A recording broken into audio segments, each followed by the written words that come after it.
इस कहानी की शुरुआत में हमें यूजी इतादोरी नाम के लड़के को दिखाया जाता है। उसके पेरेंट्स की डेथ हो चुकी थी और उसके दादाजी हॉस्पिटल में थे। वो अपने दादाजी की हालत के बारे में पूछने के लिए हॉस्पिटल में फोन लगाता है। नर्स कहती है कि मैं उनसे पूछकर तुम्हें बताती हूँ। नर्स उनके पास जाती है, जिससे दादाजी बहुत गुस्सा होते हैं। वो चिल्लाते हुए कहते हैं कि मुझे उससे बात नहीं करनी, उसे कहना वो अपने क्लब के साथ रहे और मुझसे मिलने ना आए। ये सब बातें यूजी फोन पर सुन लेता है। वो नर्स कहता है कि मैं कल शाम को उनसे मिलने के लिए आऊंगा। वहीं हम एक लड़के को योगिसावा थर्ड हाई स्कूल में देखते हैं। उसका नाम मेगुमी फुशिगुरु था। वो जुजुत्सु टेक्निकल हाई स्कूल का स्टूडेंट था। दरअसल जुजुत्सु टेक में जुजुत्सु जादू सिखाया जाता है ताकि वो इंसानों को शापित आत्माओं से बचा सके। फुशिगुरु इस स्कूल में फर्स्ट ग्रेड की कर्ज एनर्जी यानी अव्वल दर्जे की शापित शक्ति को लेने के लिए आया था। वो उस जगह पर शापित शक्ति को ढूंढता है, मगर वहाँ उसे कुछ नहीं मिलता, जिससे वो काफी घबरा जाता है। वो अपने सीनियर को फोन लगाकर बताता है कि मुझे यहाँ वो शापित शक्ति कहीं नहीं मिली। सीनियर कहता है कि काफी अजीब बात है, लेकिन कुछ भी हो जाए तुम्हें उस शापित शक्ति को ढूंढना ही होगा। फिर अब हम अगले दिन का सीन देखते हैं। यूजी भी सुगिगावा थर्ड हाई स्कूल में पढ़ता था। वो अपने रूहानी क्लब के मेंबर्स सासाकी और इगुची के साथ मिलकर आत्माओं से बात करने की कोशिश कर रहा था। वो पूछता है कि हमें बताओ, हमारे काउंसिल प्रेसिडेंट किस जानवर से भी ज्यादा कमजोर है। वो कोई जल परी पर जाकर रुकता है। ये देखकर तीनों हंसने लगते हैं। तभी प्रेसिडेंट वहाँ जाते हैं। वो उन्हें एक नोटिस दिखाकर कहते हैं कि मैंने तुम्हें पहले बताया था, अगर एक रिसर्च क्लब कोई रिसर्च ना करे तो उन्हें अपना रूम छोड़ना होगा। सासाकी उन्हें एक फाइल दिखाती है। वो पूछती है कि आजकल हमारे स्कूल का रग्बी फील्ड बंद क्यों पड़ा है। वो कहते हैं कि सारे प्लेयर एक साथ बीमार हो गए थे और उन्हें हॉस्पिटल में एडमिट करना पड़ा, जिस वजह से फील्ड बंद पड़ा है। सासाकी कहती है कि सारे रग्बी प्लेयर एकदम फिट थे, वो अचानक बीमार कैसे पड़ गए। उनके बीमार पड़ने से पहले सारे प्लेयर्स को फील्ड से कुछ अजीब आवाजें आती थी, इसीलिए हमने इसके बारे में रिसर्च की। हमें पता चला कि 30 साल पहले एक आदमी गायब हो गया था जो कंस्ट्रक्शन का काम करता था। उसे आखिरी बार हमारे स्कूल में देखा गया। उसने बहुत सारे लोगों से पैसे उधार ले रखे थे, जिस वजह से गुंडों ने उसे मारकर हमारे स्कूल के रग्बी फील्ड में दफना दिया। सारे प्लेयर्स उसकी नफरत भरी आत्मा की वजह से बीमार हुए थे। प्रेसिडेंट कहते हैं कि ऐसा कुछ नहीं है, वो सब हार्ट टिक्स नाम के कीड़े की वजह से बीमार हुए थे। ये कीड़ा जानवर और इंसानों का खून पीता है, उसके काटने पर जानलेवा बीमारी हो सकती है। यूजी कहता है कि इससे हमें कोई मतलब नहीं, हमारा रूहानी क्लब भूतों पर रिसर्च करता है, उस मायने में यह हमारी क्लब एक्टिविटी है। वो कहते हैं कि फालतू की कहानियां बनाना बंद करो। वैसे भी तुम्हारा नाम रूहानी क्लब में नहीं बल्कि ट्रैक फील्ड क्लब में रजिस्टर्ड है। अब इस क्लब में 3 मेंबर भी नहीं है। ये सुनकर सासाकी और इगुची गुस्सा होते हैं। यूजी कहता है कि मैंने अपने फॉर्म में रूहानी क्लब लिखा था। तभी ट्रैक फील्ड क्लब के कोच वहाँ आते हैं। वो कहते हैं कि मैंने तुम्हारे फॉर्म में नाम बदल दिया था क्योंकि नेशनल जीतने के लिए हमें तुम्हारी मदद की जरूरत है। यूजी कहता है कि मैंने आपको कितनी बार मना किया है कि मैं आपके क्लब को ज्वाइन नहीं करूंगा, फिर भी आप मुझे परेशान कर रहे हो। वो कहते हैं कि अगर तुमने मुझे गेम में हरा दिया तो मैं तुम्हें रूहानी क्लब में भेज दूंगा। ये सुनकर यूजी बहुत खुश होता है। वहीं हम फुशिगुरु को देखते हैं। वो रग्बी फील्ड में आता है। वहाँ उसे एक शराबी शक्ति दिखाई देती है। वो सोचता है कि शायद इस फील्ड के नीचे किसी की लाश गड़ी है, मगर ये इतनी ताकतवर कैसे हो सकती है। शायद दूसरे दर्जे की शराबी शक्ति है। यह जरूर उस शराबी चीज की वजह से यहाँ आई होगी। वो चीज काफी ताकतवर है, उसे ढूंढने में मुझे काफी तकलीफ हो रही है। फुशिगुरु दूसरे फील्ड में जाता है जहाँ यूजी और कोच के बीच स्टोन पुट गेम चल रहा था। कोच बॉल को 18 मीटर दूर फेंकते हैं, जो जापान का नेशनल रिकॉर्ड था। यूजी बॉल फेंकने के लिए आता है। सारे स्टूडेंट उसके लिए चीयर करने लगते हैं। सासाकी पूछती है कि सब लोग यूजी के लिए चीयर क्यों कर रहे हैं, क्या वो स्कूल में इतना मशहूर है। इगुची उसे बताता है कि उसने निंजा वॉरियर के सारे स्टेज पार किए हैं। सब लोग उसे टाइगर ऑफ वेस्ट बुलाते हैं। यूजी बॉल को 23 मीटर दूर फेंककर वर्ल्ड रिकॉर्ड बना देता है। ये देखकर सब लोग बहुत खुश होते हैं, पर कोच बहुत हैरान थे। सासाकी यूजी से कहती है कि तुम स्पोर्ट्स टीम में अच्छा परफॉर्म करोगे, तुम्हें हमारे साथ क्लब में आने की कोई जरूरत नहीं है। वो कहता है कि मुझे रूहानी क्लब अच्छा लगता है और मैं दूसरे क्लब में नहीं जाऊंगा। ये सुनकर सासाकी और इगुची बहुत खुश होते हैं। फुशिगुरु यूजी को देखकर सोचता है कि लड़का बहुत अजीब है, इसने बिना शराबी शक्ति के इतनी दूर बॉल फेंक दी। शायद ये भी जेनिन क्लेन की माँ के जैसा होगा, जो शराबी शक्तियों का यूज नहीं कर सकती। यूजी अपने दादाजी से मिलने के लिए हॉस्पिटल जाने लगता है। वो फुशिगुरु के पास से निकलता है, जिससे उसे उसे पता चल जाता है कि यूजी के पास वो शाबी चीज है। वो उसे रोकने की कोशिश करता है मगर यूजी तेजी से भागकर चला जाता है। कुछ स्टूडेंट्स कहते हैं कि यूजी 5 सेकंड में 100 मीटर दौड़ सकता है। ये सुनकर फुशिगुरु हैरान हो जाता है। फिर यूजी फूल लेकर अपने दादाजी से मिलने के लिए जाता है। वो कहते हैं कि मैंने तुम्हें यहाँ आने से मना किया था, तुम वापस अपने क्लब में चले जाओ। वो कहता है कि अगर मेरे पास टाइम नहीं होता तो आपसे मिलने के लिए कभी नहीं आता।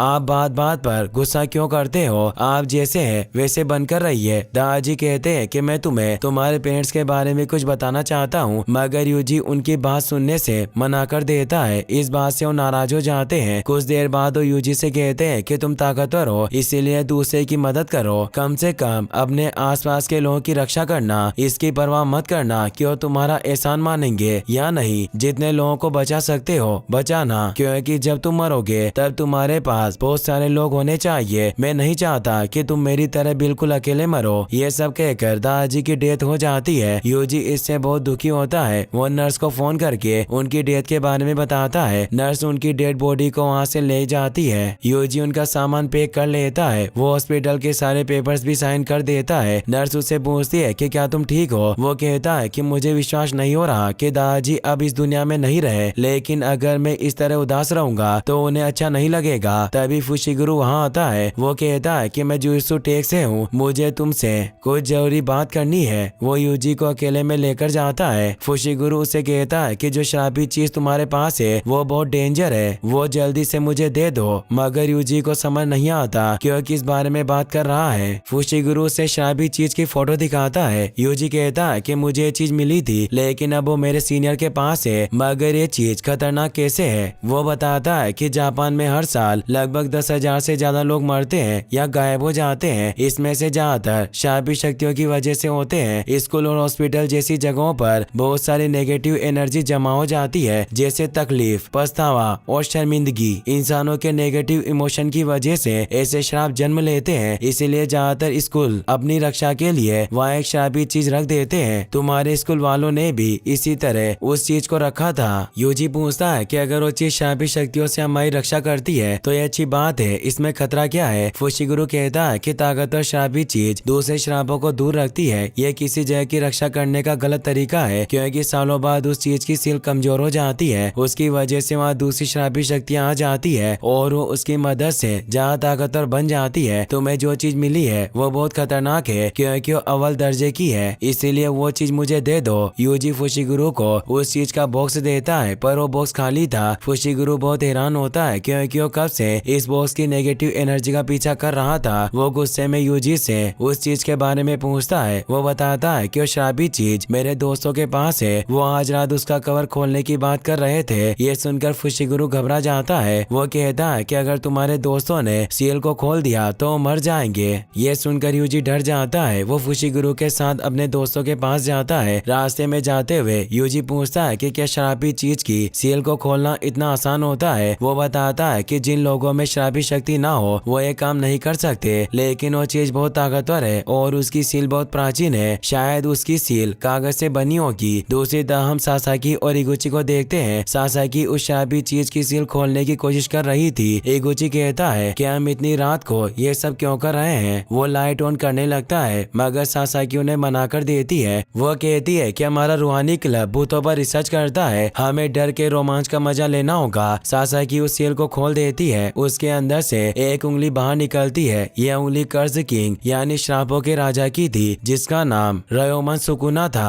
उस उंगली को देखकर दोनों हैरान होते हैं। अचानक कैंडल बुझ जाती है और रूम हिलने लगता है। तभी एक शराबी शक्ति छत से निकलकर वहाँ आती है। दोनों वहाँ से भाग जाते हैं। सासाकी उस शराब से छिप रही थी। इगुची उसके पास आता है। उसके मुंह पर एक शराब लगा हुआ था। उसे देखकर वो डर जाती है। तभी बड़ा वाला शराब उन दोनों को पकड़ लेता है। फुशिगुरु और यूजी भी स्कूल के नीचे आ जाते हैं। उस शराबी शक्ति की एनर्जी को देखकर फुशिगुरु अंदर जाने लगता है। यूजी कहता है कि मेरे दोस्तों की जान खतरे में है, मैं भी तुम्हारे साथ अंदर चलूंगा, मगर उसे मना करके अंदर चला जाता है। यूजी सोचता है कि क्या मुझे उसकी बात मानकर यहीं खड़ा रहना चाहिए? आखिरकार मैं इतना सोच क्यों रहा हूँ? मैं यहाँ मौत की मौजूदगी को महसूस कर रहा हूँ, जिस वजह से मैं मरने से डर रहा हूँ। अगर क्या मुझे दादाजी की डेथ के वक्त डर लग रहा था? नहीं, मुझे उस वक्त डर नहीं लग रहा था। उस वक्त मैं दुखी होकर रो रहा था। था उसे अपने दादाजी की बात याद आती है। उनका कहना था कि तुम ताकतवर हो इसीलिए दूसरे लोगों की मदद करो। यूजी कहता है कि दादाजी ने कहा था मुझे दूसरे लोगों की मदद करनी होगी ताकि मैं अकेला ना मरूं। वो अंदर चला जाता है। वही हम फुशिगुरु को देखते हैं। वो सासाकी और इगुची को ढूंढ रहा था। रास्ते में उसे एक शराब मिलता है जिसे वो अपने डीमन डॉग्स की मदद से मार देता है। आगे जाते हुए उसे बहुत सारे शराब मिलते हैं पर डीमन डॉग्स उन सबको मारकर खा जाते हैं। फुशिगुरु को एक बड़ा शराब मिल जाता है जो सासाकी और इगुची को खाने की कोशिश कर रहा था क्योंकि उनके पास वो अव्वल दर्जे की शापी शक्ति थी। फुशिगुरु उस पर अटैक नहीं कर सकता था क्योंकि उसके अटैक से सासाकी और इगुची को चोट लग सकती थी, इसलिए वो बहुत घबरा जाता है। वो कहता है कि अब मैं कुछ नहीं कर पाऊंगा। तभी यूजी विंडो तोड़कर वहाँ आता है। वो कहता है कि दादाजी आपकी मौत बिल्कुल सही तरीके से हुई थी लेकिन ऐसी मौत बिल्कुल गलत है। यूजी शराब को एक पावरफुल पंच मारता है जिससे उसे काफी दर्द होता है। इतनी देर में वो सासाकी और इगुची को उससे दूर ले जाता है। वो शराब यूजी की तरफ आने लगता है। तभी फुशिगुरु अपने एक ही अटैक में उसे खत्म कर देता है और डीमन डॉग्स उस शराब को खाने लगते हैं। यूजी फुशिगुरु से उनके बारे में पूछता है। वो कहता है कि यह मेरे शिकिगामी यानी शराब की शक्ति है। ये काफी अजीब बात है कि तुम डीमन डॉग्स को देख पा रहे हो। आमतौर पर हर कोई इन्हें नहीं देख पाता। इन्हें बस वही लोग देख सकते हैं जो मरने वाले हो या ऐसी किसी खास जगह हो। पर क्या तुम्हें डर नहीं लग रहा? यूजी कहता है कि मुझे थोड़ा डर लग रहा है लेकिन एक दिन हम सबको मरना है। मैं बस ये चाहता हूँ कि मेरे दोस्तों की मौत सही तरीके से हो। यूजी को सासाकी की जेब से सुकुना की उंगली मिलती है। फुशिगुरु कहता है कि यह अव्वल दर्जे वाली रयोमन सुकुना की उंगली है। अच्छा हुआ कि अभी तक इसे किसी ने नहीं खाया। इसे खाने से एक ताकतवर शक्ति मिलती है। यह बहुत खतरनाक है। यूजी फुशिगुरु को उंगली देने लगता है तभी ऊपर से एक शापी शक्ति का हाथ आता है लेकिन डीमन डॉग्स यूजी और उसके दोस्तों को बचा लेते हैं। वो श्राप फुशिगुरु को पकड़कर दूर फेंकता है जिस वजह से उसके डीमन डॉग्स गायब हो जाते हैं। फुशिगुरु यूजी को वहाँ से भागने के लिए कहता है मगर वहाँ से नहीं जाता। वो सासाकी और इगुची को साइड में बिठा देता है। तभी वो श्राप फुशिगुरु पर एक पावरफुल अटैक करता है जिस वजह से वहाँ एक बहुत बड़ा ब्लास्ट होता है। फुशिगुरु स्कूल बिल्डिंग से बाहर जाकर गिरता है। इससे उसे बहुत चोट लग जाती है। वो श्राप उसे मारने के लिए आता है लेकिन तभी यूजी उसके ऊपर कूद जाता है और उसका ध्यान भटका देता है। फुशिगुरु कहता है कि मैंने तुम्हें कहा था कि अपने दोनों दोस्तों को लेकर यहाँ से चले जाओ तो तुम वापस क्यों आ गए? एक श्राप ही दूसरे को हरा सकता है, तुम इससे नहीं जीत पाओगे। वो कहता है कि तुम अभी बहुत बड़ी मुसीबत में हो। अगर मैं यहाँ से चला गया और तुम मर गए तो मुझे बहुत बुरे सपने आएंगे। वैसे भी मेरे साथ एक बहुत बड़ा श्राप जुड़ा हुआ है। यूजी अपने दादाजी की बात कर रहा था क्योंकि उन्होंने मरने से पहले उसे दूसरे लोगों की मदद करने के लिए कहा था। वो श्राप यूजी पर अटैक करता है जिस वजह से उसके हाथ से सुकुना की उंगली छूट जाती है। श्राप यूजी को पकड़ लेता है लेकिन यूजी अपने मुंह से उस उंगली को पकड़ लेता है। फुशिगुरु घबराते हुए कहता है कि जल्दी उंगली मुझे दे दो वरना उसके साथ ये तुम्हें भी खा जाएगा। श्राप उसे खाने लगता है पर यूजी उसके पैरों से उसे रोक लेता है। उसे फुशिगुरु की बात याद आती है। उसने कहा था कि सुकुना की उंगली खाने से एक ताकतवर शक्ति मिलती है। यूजी उस उंगली को ऊपर उछालकर कहता है कि इस प्रॉब्लम को सोल्व करने के लिए मुझे श्रापी शक्ति की जरूरत है। इससे फुशिगुरु समझ जाता है कि यूजी सुकुना की उंगली खाने वाला है। वो उसे रोकने की कोशिश करता है लेकिन यूजी उस उंगली को निगल लेता है। यह देखकर फुशिगुरु डर जाता है। वो सोचता है कि रयोमन सुकुना की उंगली एक अव्वल दर्जे की श्रापी चीज है। इसे खाकर अब यूजी जिंदा नहीं बच पाएगा। वो श्राप यूजी को खाने लगता है। तभी सुकुना यूजी की बॉडी को कंट्रोल कर लेता है। वो उस श्राप के हाथ को तोड़कर दूर हो जाता है। श्राप उस पर अटैक करने के लिए आता है लेकिन सुकुना अपने एक ही अटैक से श्राप को पूरी तरह खत्म कर देता है। सुकुना जोर जोर से हंसने लगता है। उसे देखकर फुशिगुरु घबरा जाता है। वो सोचता है कि मुझे जिसका डर था आखिर वही हुआ। उस अव्वल दर्जे की शापी शक्ति को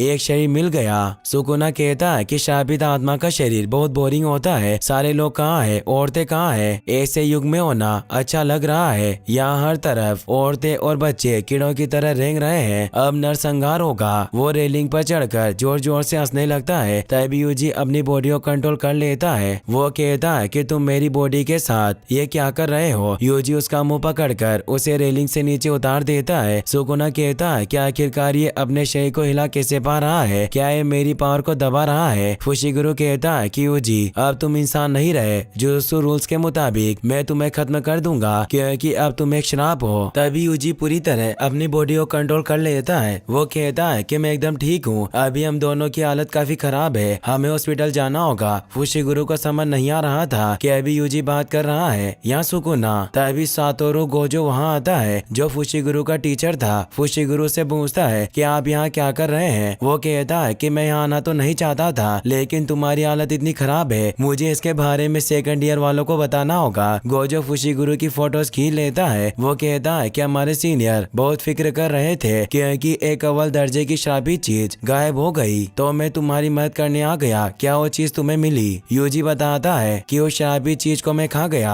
यह सुनकर गोजो हैरान हो जाता है। वो यूजी के पास जाकर उसे देखता है। वो कहता है कि ये तो कमाल हो गया, वो तुम्हारी बॉडी से जुड़ गया। तुम्हें कोई प्रॉब्लम हो रही है और क्या तुम सुकुना को बाहर ला सकते हो? वो कहता है कि मुझे प्रॉब्लम नहीं हो रही और हाँ, मैं उसे बाहर ला सकता हूँ। गोजो कहता है कि 10 सेकंड के लिए उसे बाहर लेकर आओ और उसके बाद तुम वापस आ जाना। ये सुनकर यूजी घबरा जाता है क्योंकि सुकुना बहुत खतरनाक था। गोजो कहता है कि तुम फिक्र मत करो, यहाँ सबसे ताकतवर मैं हूँ। गोजो फुशिगुरु को जापान की फेमस मिठाई पकड़ने के लिए देता है। उसे देखकर फुशिगुरु सोचता है कि यहाँ लोगों की जान खतरे में थी और यह आदमी मिठाई खरीद रहा था, तो गोजो उस मिठाई की तारीफ करने लगता है। तभी सुकुना उस पर अटैक कर देता है, लेकिन गोजो तेजी से सुकुना के ऊपर बैठ जाता है। इससे उसे बहुत गुस्सा आता है। वो फिर से उस पर अटैक करता है, मगर गोजो इतनी तेजी से मूव कर रहा था कि सुकुना उस पर अटैक नहीं कर पाता। गोजो कहता है कि मेरा स्टूडेंट देख रहा है तो मुझे थोड़ा दम भी दिखाना होगा। वो एक पंच मारकर उसे दूर कर देता है। सुकुना सोचता है कि बहुत ज्यादा फास्ट है। गोजो उस पर पावरफुल अटैक करता है जिससे वो दूर हो जाता है। सुकुना गुस्से से कहता है कि जमाना चाहे जो भी, ये जुजुत्सु के जादूगर नाक में दम कर देते हैं, लेकिन मुझे कोई नहीं हरा सकता। वो उस पर एक पावरफुल अटैक करता है जिससे स्कूल की बिल्डिंग बर्बाद हो जाती है, लेकिन गोजो की बॉडी के आसपास एक इनविजिबल शील्ड थी जिससे उसे और फुशिगुरु को कुछ नहीं होता। ये देखकर सुकुना बहुत हैरान होता है। अब 10 सेकंड पूरे हो गए थे। यूजी अपनी बॉडी को कंट्रोल करने लगता है। सुकुना सोचता है कि ये मेरे काबू में नहीं है। आखिरकार यूजी ये सब कैसे कर रहा है? यूजी पूरी तरह अपनी बॉडी पर कंट्रोल कर लेता है। गोजो कहता है कि मुझे यकीन नहीं हो रहा, तुमने सच में उस पर काबू पा लिया। यूजी कहता है कि वो मुझे बहुत परेशान करता है, मेरे दिमाग में आवाजें गूंजती है। गोजो अपनी पावर से यूजी को बेहोश कर देता है। फुशिगुरु पूछता है कि आप ये क्या कर रहे हैं? वो कहता है कि मैंने इसे बेहोश कर दिया। अगर होश में आने पर सुकुना इसके कंट्रोल में नहीं रहा तो ये उसका वेसल यानी उसकी बॉडी बन सकता है। तुम्हारे हिसाब से हमें इसके साथ क्या करना चाहिए? फुशिगुरु कहता है कि यूजी सुकुना को काबू कर रहा है, जुजुत्सु रूल्स के मुताबिक हमें इसे मार देना चाहिए, लेकिन मैं नहीं चाहता कि ये मर जाए। क्या आप इसकी मदद कर सकते हैं? गोजो कहता है कि अब तुम फिक्र मत करो, मैं इसे संभाल लूंगा। गोजो यूजी को एक रूम में ले जाता है जहाँ चारों तरफ जादुई स्पेल्स रखे हुए थे, ताकि अगर यूजी सुकुना को कंट्रोल नहीं कर पाए तो गोजो से इस रूम में रोक सके। कुछ वक्त बाद यूजी को होश आता है। गोजो कहता है कि मैं जुजुत्सु टेक में फर्स्ट ईयर का इंचार्ज हूँ। यूजी कहता है कि मेरे दोस्त और फुशिगुरु कहाँ है और आपने मुझे बांध कर क्यों रखा? गोजो कहता है कि अभी तुम्हें अपनी फिक्र करनी चाहिए क्योंकि तुम्हें मार दिया जाएगा। वो कहता है कि आपने फुशिगुरु से तो कहा था कि आप मुझे नहीं मारेंगे। वो कहता है कि तुम्हारा मरना पक्का है, पर अभी मैंने तुम्हारी मौत टाल दी है। मगर यूजियो को समझ नहीं आता। गोजो से सुकुना की दूसरी उंगली दिखाकर कहता है कि तुमने जो उंगली खाई थी ये उसी की तरह है। ऐसी टोटल 20 उंगलियां हैं क्योंकि सुकुना के 4 हाथ थे, हमारे पास उनमें से 6 उंगलियां हैं। गोजो उस उंगली पर एक पावरफुल अटैक करता है जिससे दीवार में गड्ढा हो जाता है, मगर सुकुना की उंगली को खरोंच भी नहीं आती।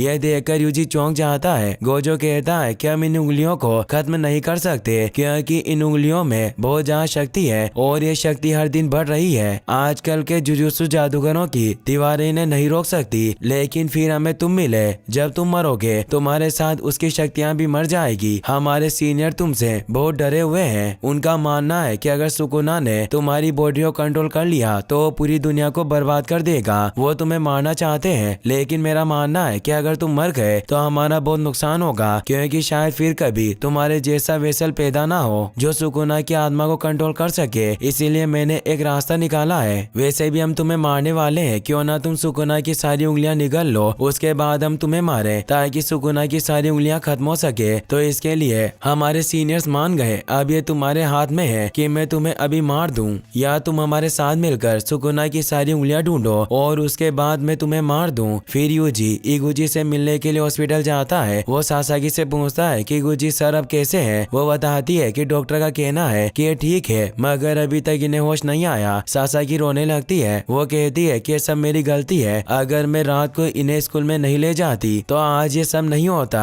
तुम्हें मेरी बातों पर यकीन नहीं होगा, पर एक अजीब से मॉन्स्टर ने हम पर हमला किया, उसने मुझे भी पकड़ लिया था। यूजी कहता है कि मुझे तुम्हारी बातों पर यकीन है, लेकिन तुम पर अटैक किसी मॉन्स्टर ने नहीं, श्रापित आत्माओं ने किया था। ये सुनकर सासाकी एकदम चुप हो जाती है। यूजी कहता है कि उंगली अव्वल दर्जे की चीज थी जो दूसरी श्रापित आत्माओं को अपनी तरफ खींचकर उन्हें ताकतवर बनाती थी। इन सब चीजों में तुम्हारी कोई गलती नहीं है, बल्कि ये सब मेरी गलती है, क्योंकि उस उंगली को मैंने उठाया था। इसके लिए तुम मुझे माफ कर देना। अब सब कुछ ठीक हो जाएगा। कल यहाँ कोई आएगा जो इगुची सर को ठीक कर देगा। वो सासाकी को बाय बाय बोलकर वहाँ से चला जाता है। यूजी गोजो के पास आता है। वो कहता है कि कुछ वक्त पहले मेरे दादाजी की डेथ हो गई, वो मेरे लिए मेरे डेड जैसे थे। गोजो कहता है कि मुझे माफ कर देना, मैं तुम्हें इतने बुरे वक्त में परेशान कर रहा हूँ, लेकिन क्या अब तुमने फैसला कर लिया है कि तुम्हें क्या करना है? यूजी पूछता है कि क्या अक्सर लोगों को श्रापित शक्तियों से चोट पहुंचती है? वो बताता है कि जो तुम्हारे साथ हुआ ये एक अनोखा मामला था, लेकिन ऐसी सिचुएशन में लोगों का बुरा हाल होना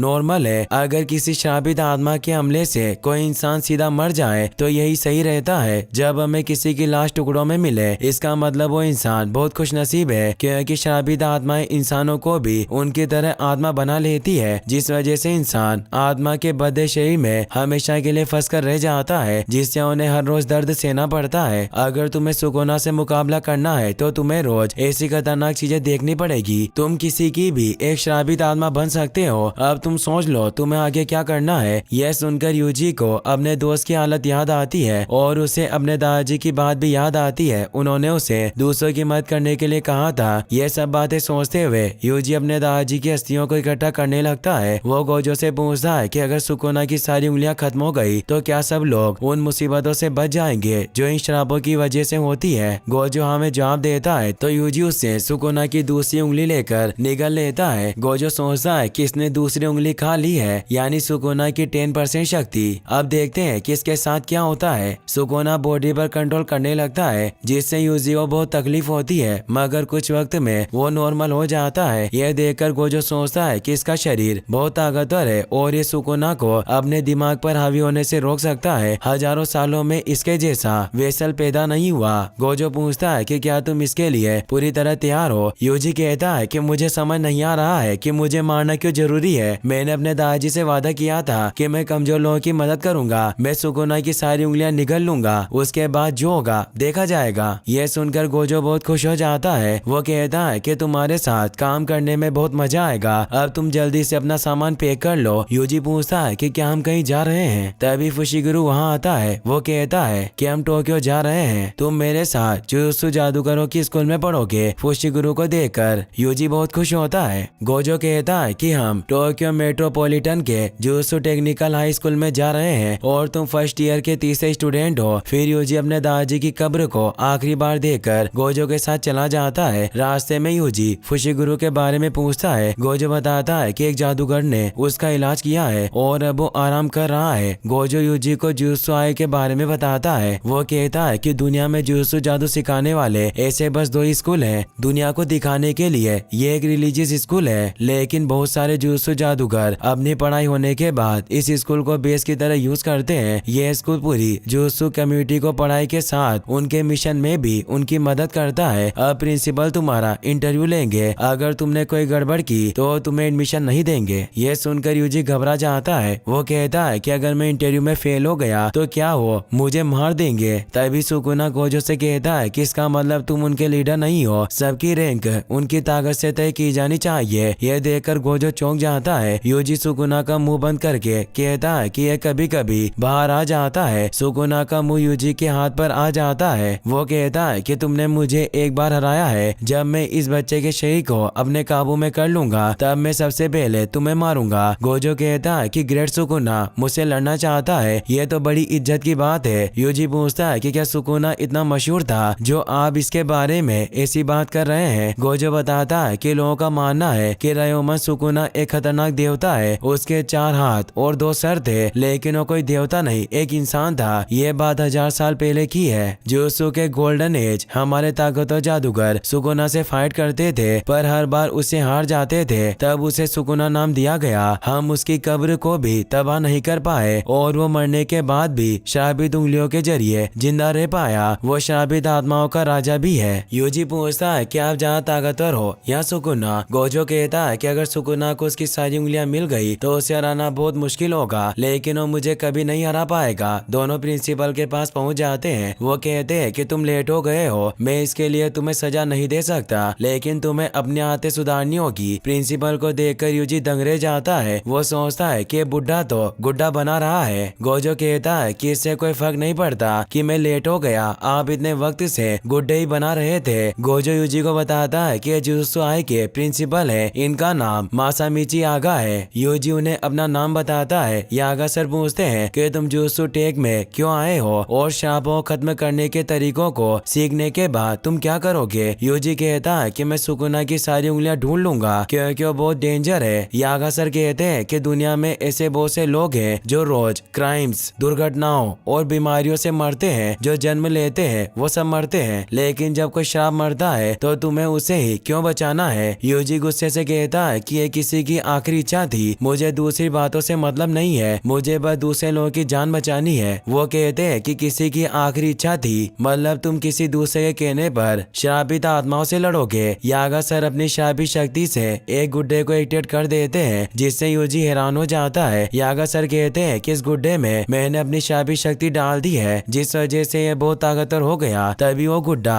यूजी पर अटैक करता है। यूजी अपना बैग सामने लाकर उससे बचने की कोशिश करता है, लेकिन उसका अटैक बहुत पावरफुल था, जिस वजह से यूजी दूर जाकर गिरता है। वो गुड्डा यूजी को चिढ़ाने लगता है। यागा सर कहते हैं कि हमें लोगों की असलियत मुसीबत के वक्त ही पता चलती है। मैं तब तक तुम्हारे ऊपर हमला करता रहूंगा जब तक तुम मुझे सही जवाब नहीं दोगे। यूजी गुस्से से कहता है कि मेरी फैमिली मेंबर की आखिरी इच्छा थी। वो उस गुड्डे को एक जोरदार पंच मारता है, जिस वजह से वो गुड्डा जोर से इधर उधर टकराने लगता है। वो तेजी से आकर यूजी से टकराता है, जिसकी वजह से वो दूर जाकर गिरता है और उसे काफी पेन होता है। यूजी समझ जाता है कि ये गुड्डा है, इस पर मेरा अटैक का कोई फर्क नहीं पड़ेगा और ये किसी चीज से डरेगा भी नहीं। यागा सर कहते हैं कि इच्छा तुम्हारी नहीं, तुम्हारे फैमिली मेंबर की थी। एक जुजुत्सु जादूगर हर बार मौत की कगार पर होता है और कई बार उन्हें दूसरे लोगों की जान लेकर उनकी बॉडी से श्राप को अलग करना पड़ता है। यह बहुत घिनौना काम है। ऐसा काम करने के लिए तुम्हें थोड़ा पागल और जुनूनी बनना होगा, इसीलिए फालतू की बातें मत करो कि तुम किसी दूसरे के लिए यह सब कर रहे हो। अगर तुम कहते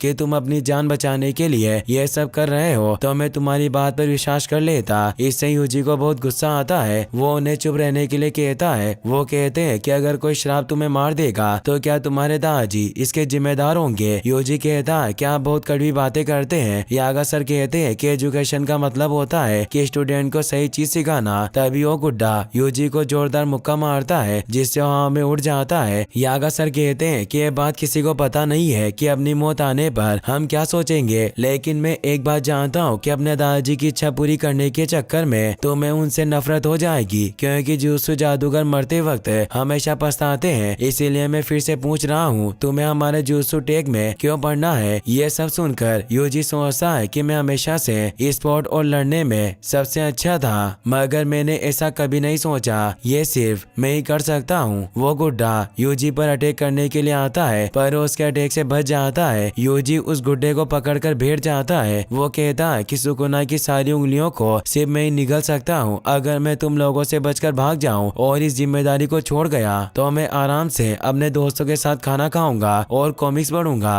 लेकिन मुझे एक बात हमेशा परेशान करती रहेगी कि अभी कोई सुकुना की वजह से मर रहा होगा, जिस वजह से मैं उदास हो जाऊंगा, जबकि उससे मेरा कोई लेना देना नहीं है और इसमें मेरी कोई गलती भी नहीं है। क्या आप चाहते हैं कि मैं सब कहूँ, मगर मैं ऐसा कभी नहीं करूंगा। मैं नहीं जानता कि मरते वक्त मुझे कैसा महसूस होगा, लेकिन मैं अपने फैसलों पर पछताना नहीं चाहता। ये सब सुनकर यागा सर बहुत खुश होते हैं। वो गोजो से कहते हैं कि यूजी इस टेस्ट में पास हो गया, इसे एक रूम दे दो और सिक्योरिटी से जुड़ी सारी बातें समझा दो। इससे यूजी खुश होता है। तभी वो गुड्डा उसे एक जोरदार पंच मारकर हंसने लगता है। यागा सर कहते हैं कि मुझे माफ कर देना, मैं इसका जादू खत्म करना भूल गया। गोजो यूजी को उसके रूम में ले जाता है, जिसे देखकर वो बहुत खुश होता है। गोजो कहता है कि अभी सेकंड और थर्ड ईयर वाले सारे स्टूडेंट बाहर हैं, तुम जल्दी उनसे मिलोगे। तुम्हें हमारे साथ चलकर लड़ने की जरूरत भी नहीं है। फुशिगुरु और मैं जाकर सुकुना की उंगलियां लेकर आ जाएंगे। यूजी कहता है कि मैं यहाँ मजे करते रहूंगा और फुशिगुरु मार खाकर उंगली लाते हुए देखने में बहुत मजा आएगा।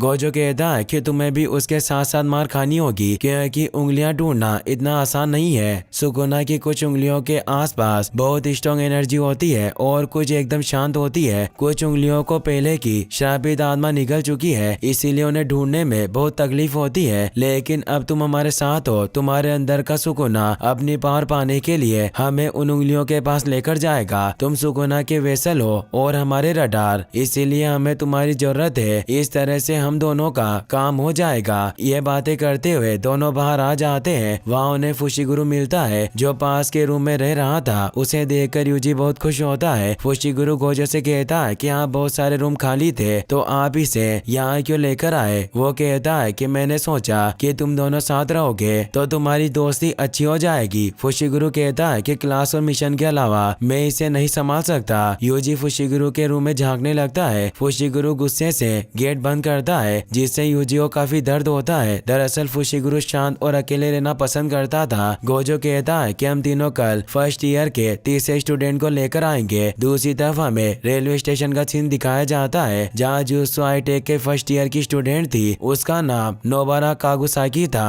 वो सोचती है कि आखिरकार अब मैं टोक्यो पहुंच जाऊंगी। फिर अब हम देखते हैं कि यूजी और फुशिगुरु फर्स्ट ईयर की तीसरी स्टूडेंट नोबारा कागोस्की को लेने के लिए जाते हैं। यूजी फुशिगुरु से पूछता है कि फर्स्ट ईयर में सिर्फ 3 ही स्टूडेंट क्यों हैं। वो कहता है कि दुनिया में बहुत कम लोग शाबी शक्ति को देख सकते हैं, जिस वजह से दुनिया में बहुत कम जुत्सु जादूगर हैं और इसीलिए फर्स्ट ईयर में भी सिर्फ 3 स्टूडेंट्स थे। यूजी पूछता है कि मैंने उससे पहले स्कूल ज्वाइन किया था तो तुम मुझे तीसरा स्टूडेंट क्यों बोल रहे थे। फुशिगुरु बताता है कि उससे एडमिशन के लिए तुमसे पहले चुना गया था। तुम्हें पता है कि हमारा स्कूल कितना अलग है। सब लोग यहाँ बहुत बड़ी मुसीबतों का सामना करने के बाद आते हैं। कुछ देर बाद गोजो वहाँ आता है। यूजी उससे पूछता है कि मेरी यूनिफॉर्म फुशिगुरु की यूनिफॉर्म से अलग क्यों है। गोजो कहता है कि मैंने तुम्हारी यूनिफॉर्म अलग बनवाई थी। वहीं हम नोबारा को देखते हैं। वो एक आदमी को देख रही थी जो एक लड़की को मॉडल बनने का ऑडिशन देने के लिए रिक्वेस्ट कर रहा था, पर वो लड़की उसे मना कर देती है। नोबारा उस आदमी के पास जाती है। वो उसे कहती है कि मुझे एक मॉडल बनना है तो मुझे बताओ ऑडिशन कहाँ देना है। वो इसका कोई जवाब नहीं देता और वहाँ से भागने लगता है, पर नोबारा उसे पकड़ लेती है। ये सब देखकर यूजी हैरान हो जाता है। गोजो नोबारा को अपने पास बुलाता है। वो सबको अपना नाम बताती है। यूजी और फुशिगुरु भी उसे अपना नाम बताते हैं। उन्हें देखकर नोबारा सोचती है कि यूजी एकदम बंदर जैसा लगता है और फुशिगुरु बहुत घमंडी है। मैं हमेशा इन जैसे लोगों के बीच फंस जाती हूँ। गोजो कहता है कि यूजी और नोबारा गांव से आए हैं तो आज हम टोक्यो घूमने जाएंगे। ये सुनकर यूजी और नोबारा बहुत ही ज्यादा खुश हो जाते हैं, पर फुशिगुरु खुश नहीं था क्योंकि उसे घूमना पसंद नहीं था। वो हमेशा अकेला रहना पसंद करता था। यूजी किसी दूसरी जगह घूमने के लिए कह रहा था और नोबारा दूसरी जगह घूमने के लिए कह रही थी, जिस वजह से दोनों में बहस हो जाती है। गोजो कहता है कि तुम दोनों बहस करना बंद करो, हम रोपोंगी जाएंगे।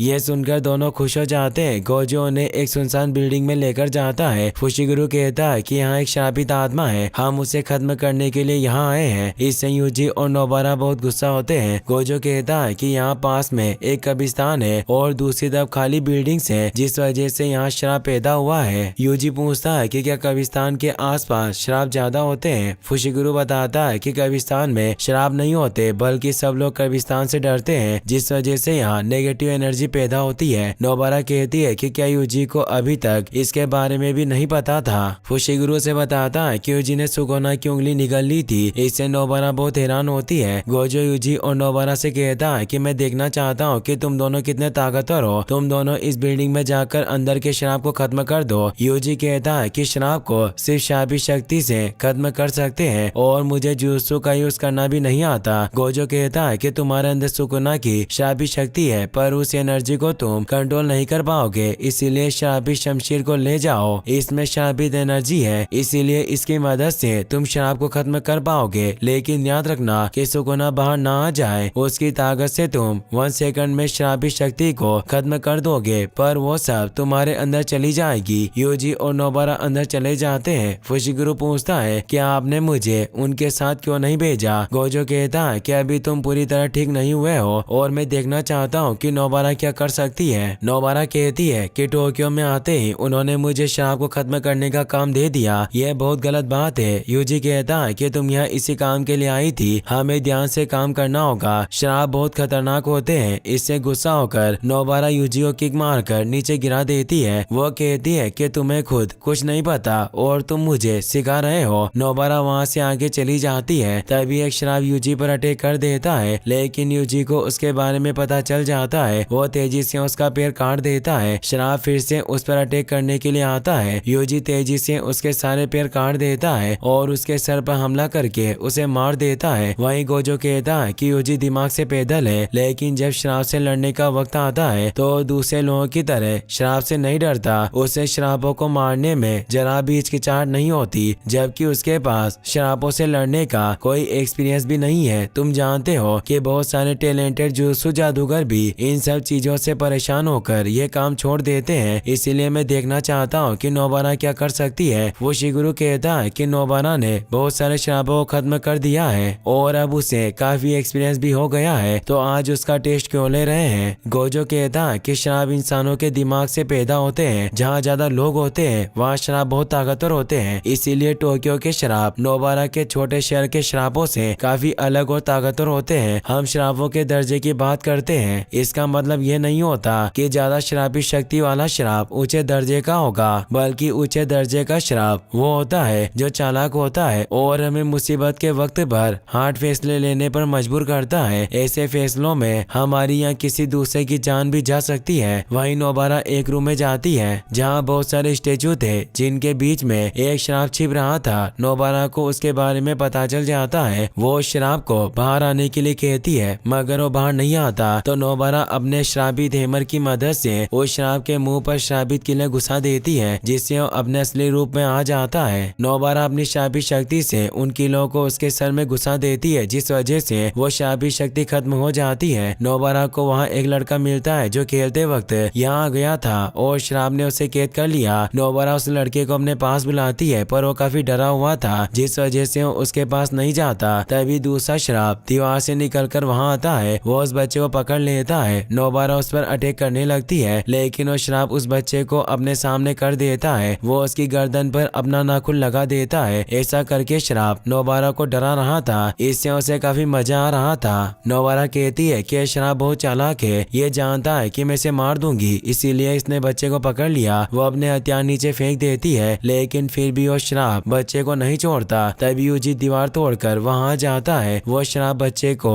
अपने सामने लाकर यूजी को रोकने की कोशिश करता है, लेकिन यूजी तेजी से उसका हाथ काट देता है। वो शराब को दूर करके बच्चे को बचा लेता है। वो शराब दीवार के पार निकलकर बिल्डिंग से नीचे कूद जाता है। फुशिगुरु से मारने लगता है, पर गोजो उसे रोक लेता है। नोबारा उस शराब के हाथ पर एक स्टार डॉल यानी घास की गुड़िया रख देती है, जिसे देखकर यूजी और वो बच्चा डर जाता है। नोबारा अपनी स्टार डॉल टेक्निक से उस शराब के हाथ पर अटैक करती है, जिसकी वजह से वो शराब खत्म हो जाता है। दरअसल नोबारा शराबों के बॉडी पार्ट्स की मदद से उन्हें मार सकती थी। फिर हमें नोबारा का पास्ट दिखाया जाता है। जब वो छोटी बच्ची थी तब साओरी नाम की लड़की टोक्यो से उसके गांव में रहने के लिए आई थी। साओरी बहुत खूबसूरत थी। वो हमेशा नोबारा को अपनी चीजें देती थी और उसे अपने घर का टेस्टी खाना भी खिलाती थी। साओरी का दिल बहुत अच्छा था, लेकिन गांव वाले उसे हमेशा परेशान करते थे। उनका कहना था कि साओरी गांव वालों को बेवकूफ समझती है। वो बेकार में हमेशा उस पर शक करते थे।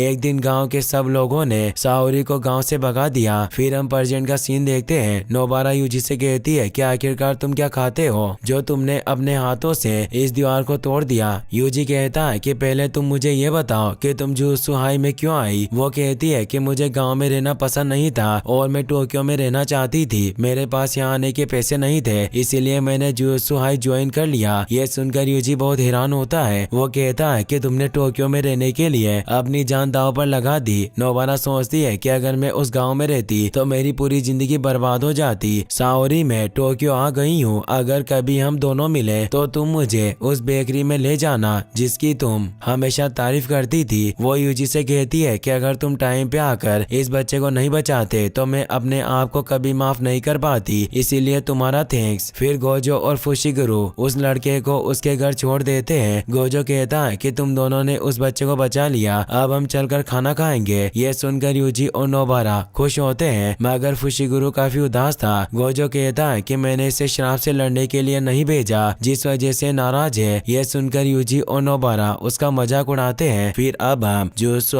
के वर्कर इजिची को देखते हैं। वो यूजी, फुशिगुरु और नोबरा को एक श्राप के बारे में बताता है। वो कहता है कि 3 घंटे पहले हमारे एक विंडो ने उसे देखा था। वो एक अजनबी श्राप था। 90% लोगों को निकालने के बाद उन लोगों ने इस सेंटर को सील कर दिया। यह जगह छोटे लड़कों की जेल है। हमने 500 मीटर दूर का इलाका भी पूरी तरह खाली करवा दिया है। यूजी पूछता है कि विंडो क्या होता है। वो बताता है कि विंडो जुजुत्सु का मेंबर होता है जो श्रापों को अच्छी तरह से देख सकता है, मगर वो अभी तक जादूगर नहीं बने। अब तुम सब मेरी बात ध्यान से सुनो। इस सेंटर के दूसरे ब्लॉक में 5 लोग उस अजन्मे श्राप के साथ हैं। अगर इस श्राप ने अपना रूप बदल लिया तो यह जल्दी अव्वल दर्जे की श्रापी शक्ति बन जाएगा। लेकिन यूजी को अभी तक ठीक से अव्वल दर्जे का मतलब नहीं पता था। इजिची बताता है कि सबसे पहले चौथे दर्जे की शक्ति आती है, जिसे हम एक डंडे की मदद से मार सकते हैं। उसके बाद तीसरे दर्जे की शक्ति, उसे पिस्टल से हराया जा सकता है। दूसरा दर्जा उन्हें शॉटगन से भी नहीं हरा सकते।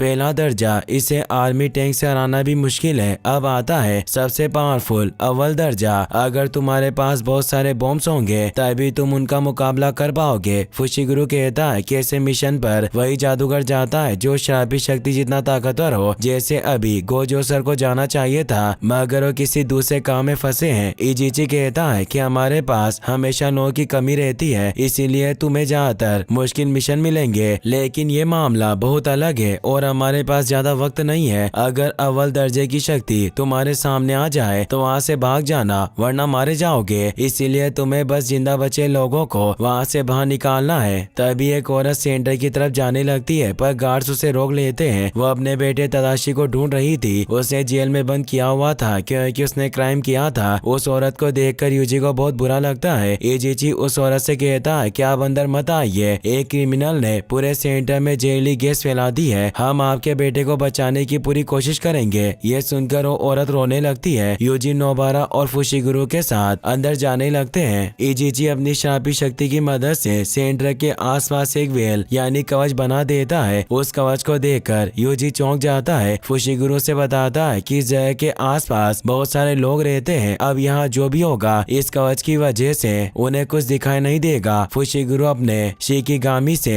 डीमन डॉग को एक्टिवेट कर लेता है ताकि अगर कोई श्रापी शक्ति उनके पास आए तो डॉग को उसके बारे में पता चल जाएगा। दरअसल फुशिगुरु अपनी श्रापी शक्ति से शिकिगामी बना सकता था, जिसकी मदद से वो दूसरी श्रापी शक्तियों से लड़ता था। वो सब अंदर चले जाते हैं। उस जगह को देखकर सब हैरान हो जाते हैं क्योंकि उस सेंटर की सिर्फ 2 मंजिलें थी, लेकिन अंदर से उन्हें बहुत मंजिलें दिख रही थी। फुशिगुरु सोचता है कि डोमेन यानी छलावा है जिसे श्रापी शक्ति ने अपनी श्रापी शक्ति से बनाया। मैंने इतना बड़ा डोमेन आज तक नहीं देखा। तभी वो दरवाजा वहाँ से गायब हो जाता है, जिसकी मदद से वो तीनों अंदर आए थे। इससे यूजी और नोबारा बहुत घबरा जाते हैं। फुशिगुरु कहता है कि तुम फिक्र मत करो, मेरा डॉग उस दरवाजे को ढूंढ लेगा। ये सुनकर यूजी और नोबारा बहुत खुश होते हैं। यूजी कहता है कि तुम्हारे डॉग की मदद से हम खुद को और दूसरे लोगों को बचा पाएंगे। वो तीनों डॉग के पीछे जाते हैं। आगे जाकर उन्हें 3 लोगों की लाश मिलती है, जिससे उसे अव्वल दर्जे की श्रापी शक्ति ने बेरहमी से मार दिया था। उनकी डेड बॉडी को देखकर पता ही चल रहा था कि वो 3 लोग थे।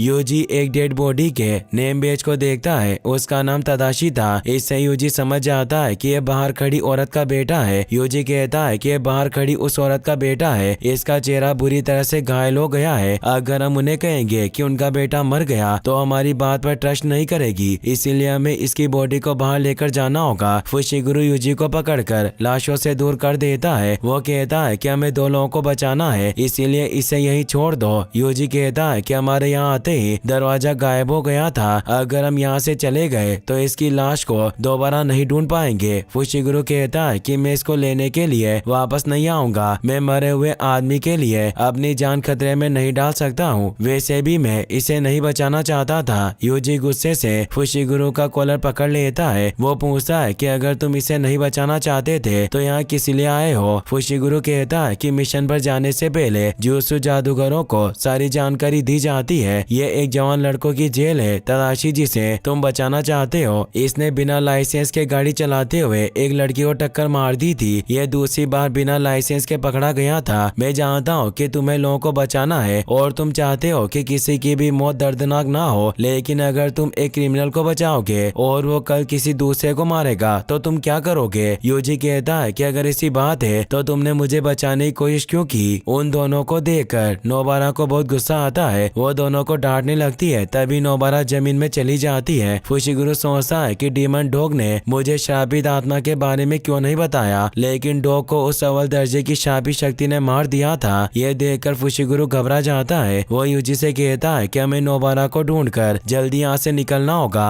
तभी वो अव्वल दर्जे की श्रापित शक्ति वहाँ जाती है। वो श्राप इतना पावरफुल था कि उसकी वजह से यूजी और फुशिगुरु अपनी जगह से हिल भी नहीं पा रहे थे। यूजी को अपने दादाजी से किया गया वादा याद आता है। वो अपनी शशमी लेकर श्राप को मारने लगती है, लेकिन वो श्राप एक ही झटके में यूजी का हाथ काट देता है। यह देखकर फुशिगुरु डर जाता है। यूजी सुकुना से कहता है कि अगर आज मैं मर गया तो तुम भी मर जाओगे। अगर तुम्हें जिंदा रहना है तो बाहर आकर मेरी मदद करो। सुकुना कहता है कि मैं तुम्हारी मदद नहीं करूंगा। अगर तुम मर भी गए तो अभी मेरी 18 उंगलियां बची है। मैं उनकी मदद से दोबारा जिंदा हो सकता हूँ, और अगर फिर भी तुमने मुझे जबरदस्ती बाहर निकाला तो मैं इस श्राप से पहले तुम्हारे दोस्त को मार दूंगा और उसके बाद उस लड़की को भी मार दूंगा। तभी वो श्राप उन पर एक अटैक करती है, जिस वजह से दोनों अलग हो जाते हैं। फुशिगुरु काफी घबरा जाता है। वो सोचता है कि ये जुजुत्सु नहीं है, इसने हमारे ऊपर शापित शक्ति से हमला किया। यूजी कहता है कि तुम नोबारा को ढूंढकर यहाँ से बाहर निकल जाओ, तब तक मैं इसे रोकता हूँ। जैसे ही तुम दोनों बाहर निकल जाओ मुझे किसी तरह का सिग्नल दे देना, उसके बाद मैं सुकुना को बाहर ले आऊंगा। पर फुशिगुरु इसके लिए तैयार नहीं था। यूजी कहता है कि शराब हमें देखकर हंस रही है, जैसे हम इसके लिए खिलौने हैं। मैं इसे थोड़ी देर रोक सकता हूँ। फुशिगुरु ना चाहते हुए भी उसकी बात मान लेता है। वो वहाँ से चला जाता है और अपने दूसरे डीमन डॉग से नोबारा को ढूंढने के लिए कहता है। यूजी सोचता है कि मुझे मेरी शापित शक्ति का यूज करना भी नहीं आता, मैं इसे फाइट कैसे करूंगा। तभी वो शराब उस पर एक अटैक करती है, जिससे वो दीवार से जाकर टकराता है। यूजी अपने आप को संभालने की कोशिश करता है। वो शराब फिर से उस पर हमला करती है, जिससे दीवार टूट जाती है और वो बहुत दूर जाकर गिरता है। इससे यूजी की हालत खराब हो जाती है। वो शराब उस पर एक पावरफुल अटैक करती है। यूजी अपने हाथों से उसे रोकने की कोशिश करता है, मगर अटैक फोर्स की वजह से उसकी उंगलियां धूल बन जाती है, जिस वजह से यूजी को बहुत ज्यादा पेन होता है। उसे अपने डिसीजन पर बहुत अफसोस होता है। वो सोचता है कि काश मैंने उस दिन सुकुना की उंगलियां ना खाई होती। अगर आज मैं यहाँ मर गया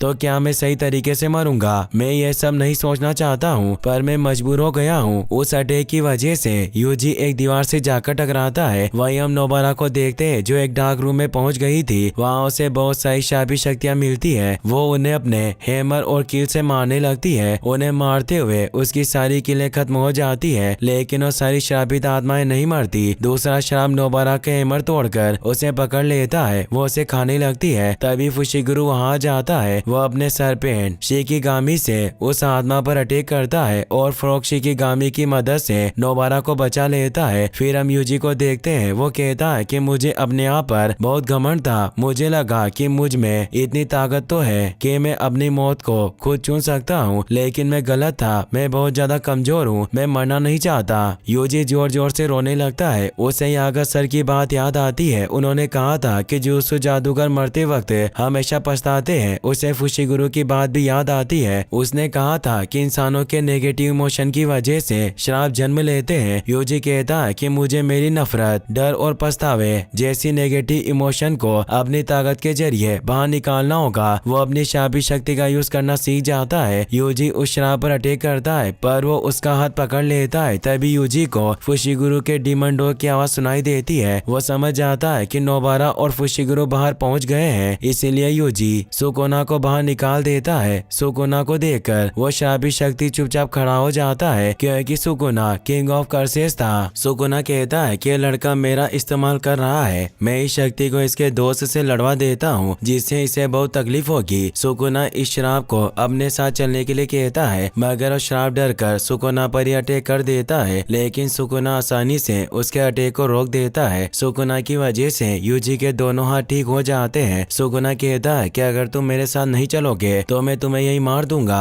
वो उस शराब को पकड़कर नीचे पटक देता है जिससे उसे बहुत दर्द होता है। सुकुना उसे एक किक मारता है जिस वजह से ब्रिज टूट जाता है। वो शराब सुकुना का पैर पकड़ लेता है लेकिन वो तेजी से उसका हाथ उखाड़ देता है। सुकुना जोर जोर से हंसने लगता है। वो शराब के हाथ पैर काट देता है और उसे दीवार में फंसा देता है। वहीं हम फुशिगुरु को देखते हैं। वो इजीची से कहता है कि आप पास का इलाका खाली करवा दो, मैं यहीं रुककर यूजी का इंतजार करूंगा। अगर स्कूल में कोई पहले दर्जे का जादूगर हो तो उसे लेकर यहाँ जाना। इगीची नोबारा को लेकर हॉस्पिटल चला जाता है। फुशिगुरु सोचता है कि अगर यूजी सुकुना को कंट्रोल नहीं कर पाया तो मुझे न चाहते हुए भी उसे मारना होगा। फिर हम सुकुना को देखते हैं। वो कहता है कि ये लोग हमें अव्वल दर्जे की शक्ति कहते हैं और हम दोनों को बराबर समझते हैं, मगर तुम तो मेरा एक भी हमला नहीं रोक पाए। वो शराब अपने हाथ पैर को ठीक करके हंसने लगता है। सुकुना कहता है कि अपने आप को ठीक करना तुम जैसे श्रापित आत्माओं के लिए बहुत आसान चीज है, लेकिन अभी तक तुम और ये नासमझ बच्चा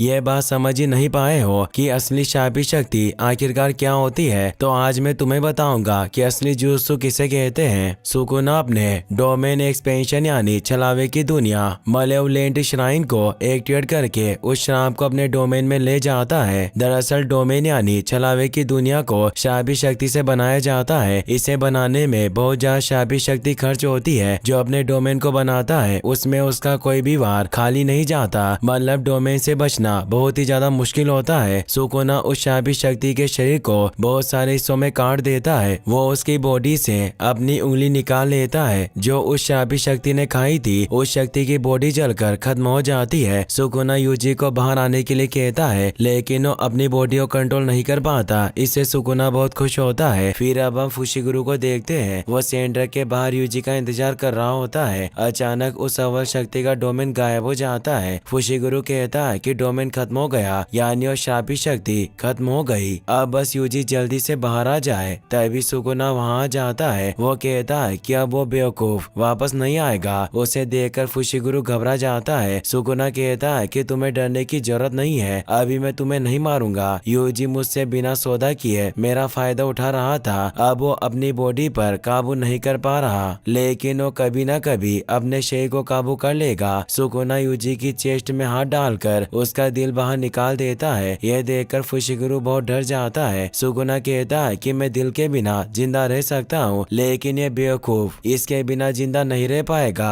अगर अब इसने अपने शरीर को काबू करने की कोशिश की तो ये मर जाएगा। सुकुना अपनी उंगली भी निगल लेता है जो उसे अव्वल दर्जे की शक्ति से मिली थी। फुशिगुरु कहता है कि भले ही तुम यूजी की जान ले लो पर वो वापस जरूर आएगा। सुकुना कहता है कि इतना बहादुर नहीं है। वो शक्ति से लड़ते हुए वो बहुत डर गया था और उसे इन सब का पछतावा हो रहा था। फुशिगुरु सोचता है कि इसने यूजी का हाथ ठीक कर दिया, यानी इसके पास बॉडी को ठीक करने की पावर है। यूजी के वापस आने से पहले मैं इससे उसका दिल ठीक करवा लूंगा। मुझे बस इसे यकीन दिलाना होगा कि ये बिना दिल के मुझे नहीं हरा सकता। फुशिगुरु अपने शिकिगामी नुए को एक्टिवेट करके सुकुना से फाइट करने लगता है, मगर सुकुना के लिए फुशिगुरु एक बच्चे की तरह था। वो बस उसके साथ खेल रहा था। सुकुना उस पर अटैक करता है जिससे वो दूर हो जाता है। फुशिगुरु ओरोची सरपेंट से सुकुना पर अटैक करता है। ओरोची उसे पकड़ लेता है और नुए सुकुना को इलेक्ट्रिक शॉक देता है, मगर इन सब से भी उसे कुछ नहीं होता। सुकुना ओरोची को मार देता है। वो पलक झपकते ही फुशिगुरु को पकड़ लेता है। सुकुना उसे आसमान से फेंक देता है। सुकुना लगातार फुशिगुरु पर अटैक करता है जिस वजह से उसकी हालत खराब हो जाती है। नुए फुशिगुरु को लेकर वहाँ से भागने लगता है, लेकिन सुकुना उस पर हमला करके उन्हें नीचे गिरा देता है। वो उन दोनों के पास जाता है। फुशिगुरु सोचता है कि मैंने डोमेन से बाहर आने के लिए एक शिकिगामी का यूज पहले ही कर लिया था। वाइट डीमन डॉग और ओरोची दोनों खत्म हो गए। नुए भी बुरी तरह घायल हो गया। फुशिगुरु नुए को वापस भेज देता है। सुकुना कहता है कि तुम्हारे शिकिगामी परछाई से बनते हैं। ये जादू इस्तेमाल करने वाली कोई नॉर्मल टेक्निक नहीं है, ये बदल भी सकती है। अगर तुम्हारे पास वो शक्तियाँ थी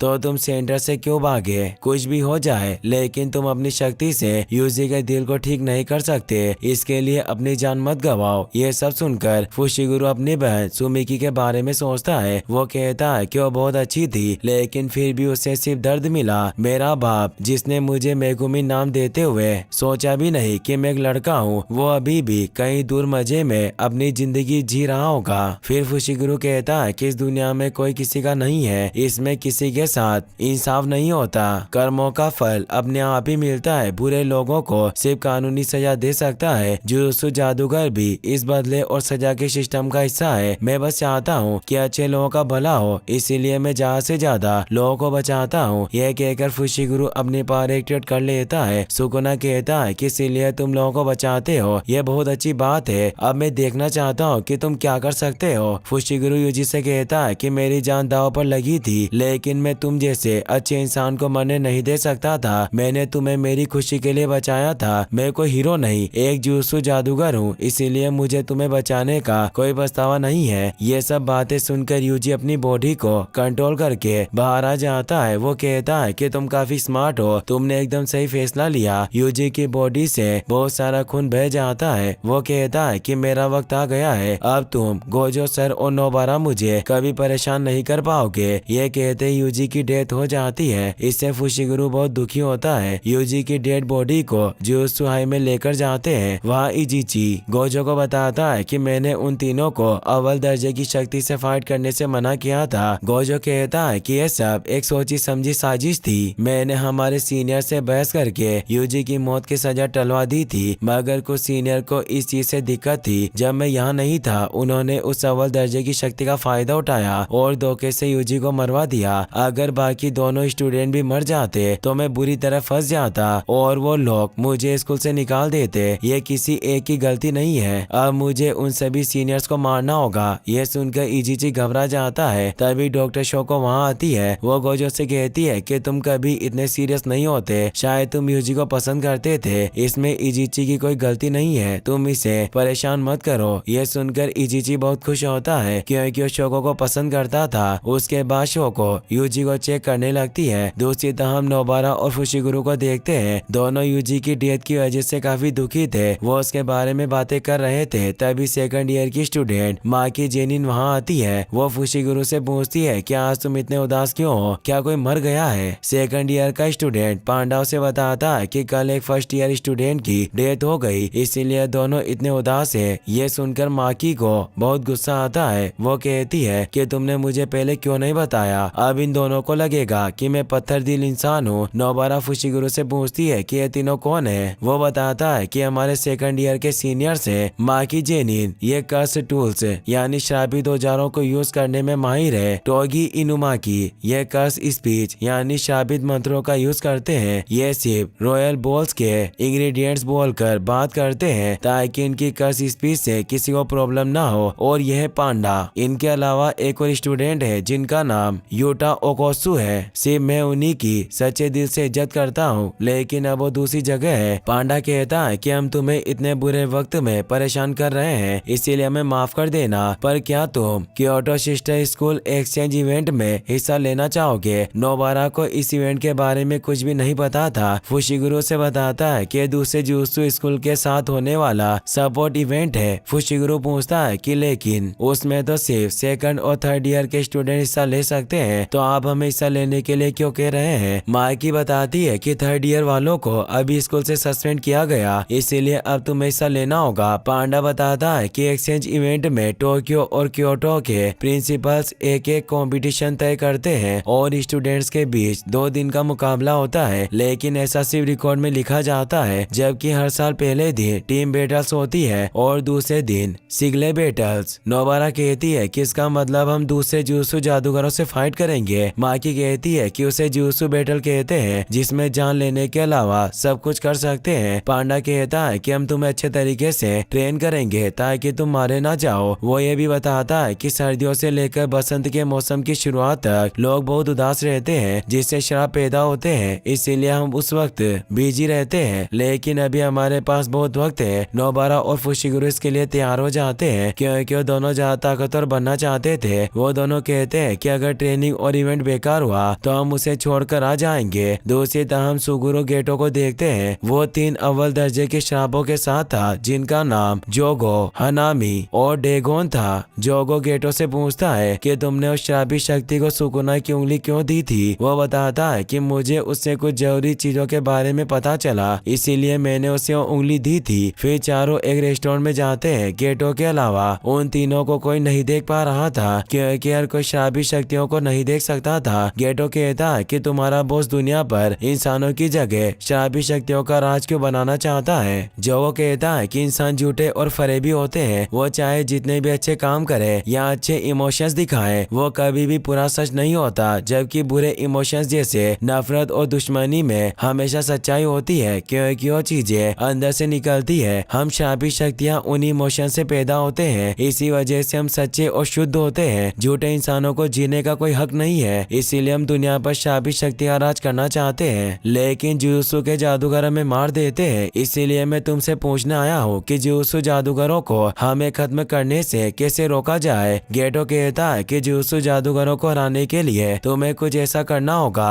कि सातोरू गोजो लड़ने के लायक न रहे। उसके बाद तुम्हें कुछ भी करके रयोमन सुकुना और यूजी इतोदारी को अपनी तरफ करना होगा। ये सुनकर जो कंफ्यूज हो जाता है क्योंकि यूजी मर चुका था। गेटो कहता है कि मुझे तो नहीं लगता कि वो मर गया है। फिर अब हम देखते हैं कि यूजी की आत्मा सुकुना के डोमेन में जाती है। सुकुना कहता है कि बिना पूछे यहाँ गए, यह बहुत गलत बात है। यूजी कहता है कि एक बार नीचे आओ, मैं बताता हूँ कि क्या गलत है और क्या सही। सुकुना कहता है कि तुम इतना गुस्सा क्यों कर रहे हो, मैंने तुम्हारा हाथ ठीक कर दिया, कम से कम इसके लिए तो मुझे शुक्रिया कहो। यूजी गुस्से से कहता है कि तुमने मेरा दिल निकालकर मुझे मार दिया और तुम चाहते हो कि मैं तुम्हें थैंक्स कहूँ। मुझे यकीन नहीं हो रहा कि मरने के बाद भी मैं तुम्हारे साथ हूँ, लेकिन अब मैं तुम्हें नहीं छोड़ूंगा। वो स्केलेटन से सुकुना पर अटैक करता है, लेकिन वो बड़े स्केलेटन के ऊपर चला जाता है। यूजी गुस्से में उसे मारने के लिए आता है और वो सुकुना से फाइट करने लगता है, लेकिन सुकुना के लिए यह सब एक मजाक की तरह था। वो यूजी को लात मारकर नीचे गिरा देता है। वो उसके ऊपर कूद जाता है, जिससे यूजी को काफी दर्द होता है। सुकुना यूजी के ऊपर बैठ जाता है। वो कहता है कि यह नर्क नहीं है, यह जगह मेरी शक्ति का छलावा है, यह मेरे मन में बुना हुआ एक जाल है। इसका मतलब अभी तक हम दोनों मरे नहीं है। अगर तुम मेरी शर्तें मान लो तो मैं तुम्हारा दिल ठीक करके तुम्हें जिंदा कर दूंगा। जब भी मैं कहूँ मेरी बारी तो 1 मिनट के लिए अपनी बॉडी मुझे दे देना। मगर यूजी इसके लिए मना कर देता है। सुकुना कहता है कि मैं तुमसे वादा करता हूँ कि मैं उस 1 मिनट में ना किसी को मारूंगा और ना ही किसी को पीटूंगा। लेकिन यूजी को अभी भी उस पर भरोसा नहीं था, तो सुकुना कहता है कि एक शराबी सौदा है, यानी एक गैस। अगर मैंने अपना वादा नहीं निभाया तो मैं जिंदा नहीं बचूंगा। वो ये भी कहता है कि अगर काबिलियत से ज्यादा पाने की कोशिश करो तो हमेशा नुकसान होता है, तुम खुद ये देख चुके हो। यूजी कहता है कि अभी तक हमें कोई नुकसान नहीं हुआ। सुकुना कहता है कि मैं खुद तुम्हें मुझे इस्तेमाल करने देता था, मगर तुम हमेशा उस जादूगर यानी गोजो की बात मानते रहे। जुजुत्सु सौदे में हमेशा दोनों का फायदा होता है। यूजी कहता है कि मेरे ऊपर से हटो, मुझे तुम्हारी शर्तें मंजूर है। सुकुना उसके ऊपर से हट जाता है तो यूजी सुकुना को एक जोरदार मुक्का मार के दूर कर देता है। वो कहता है कि मुझे तुम्हारी कोई भी शर्त मंजूर नहीं है। सुकुना कहता है कि हम दोनों लड़ते हैं, अगर तुमने मुझे हरा दिया तो मैं बिना किसी शर्त के तुम्हें जिंदा छोड़ दूंगा।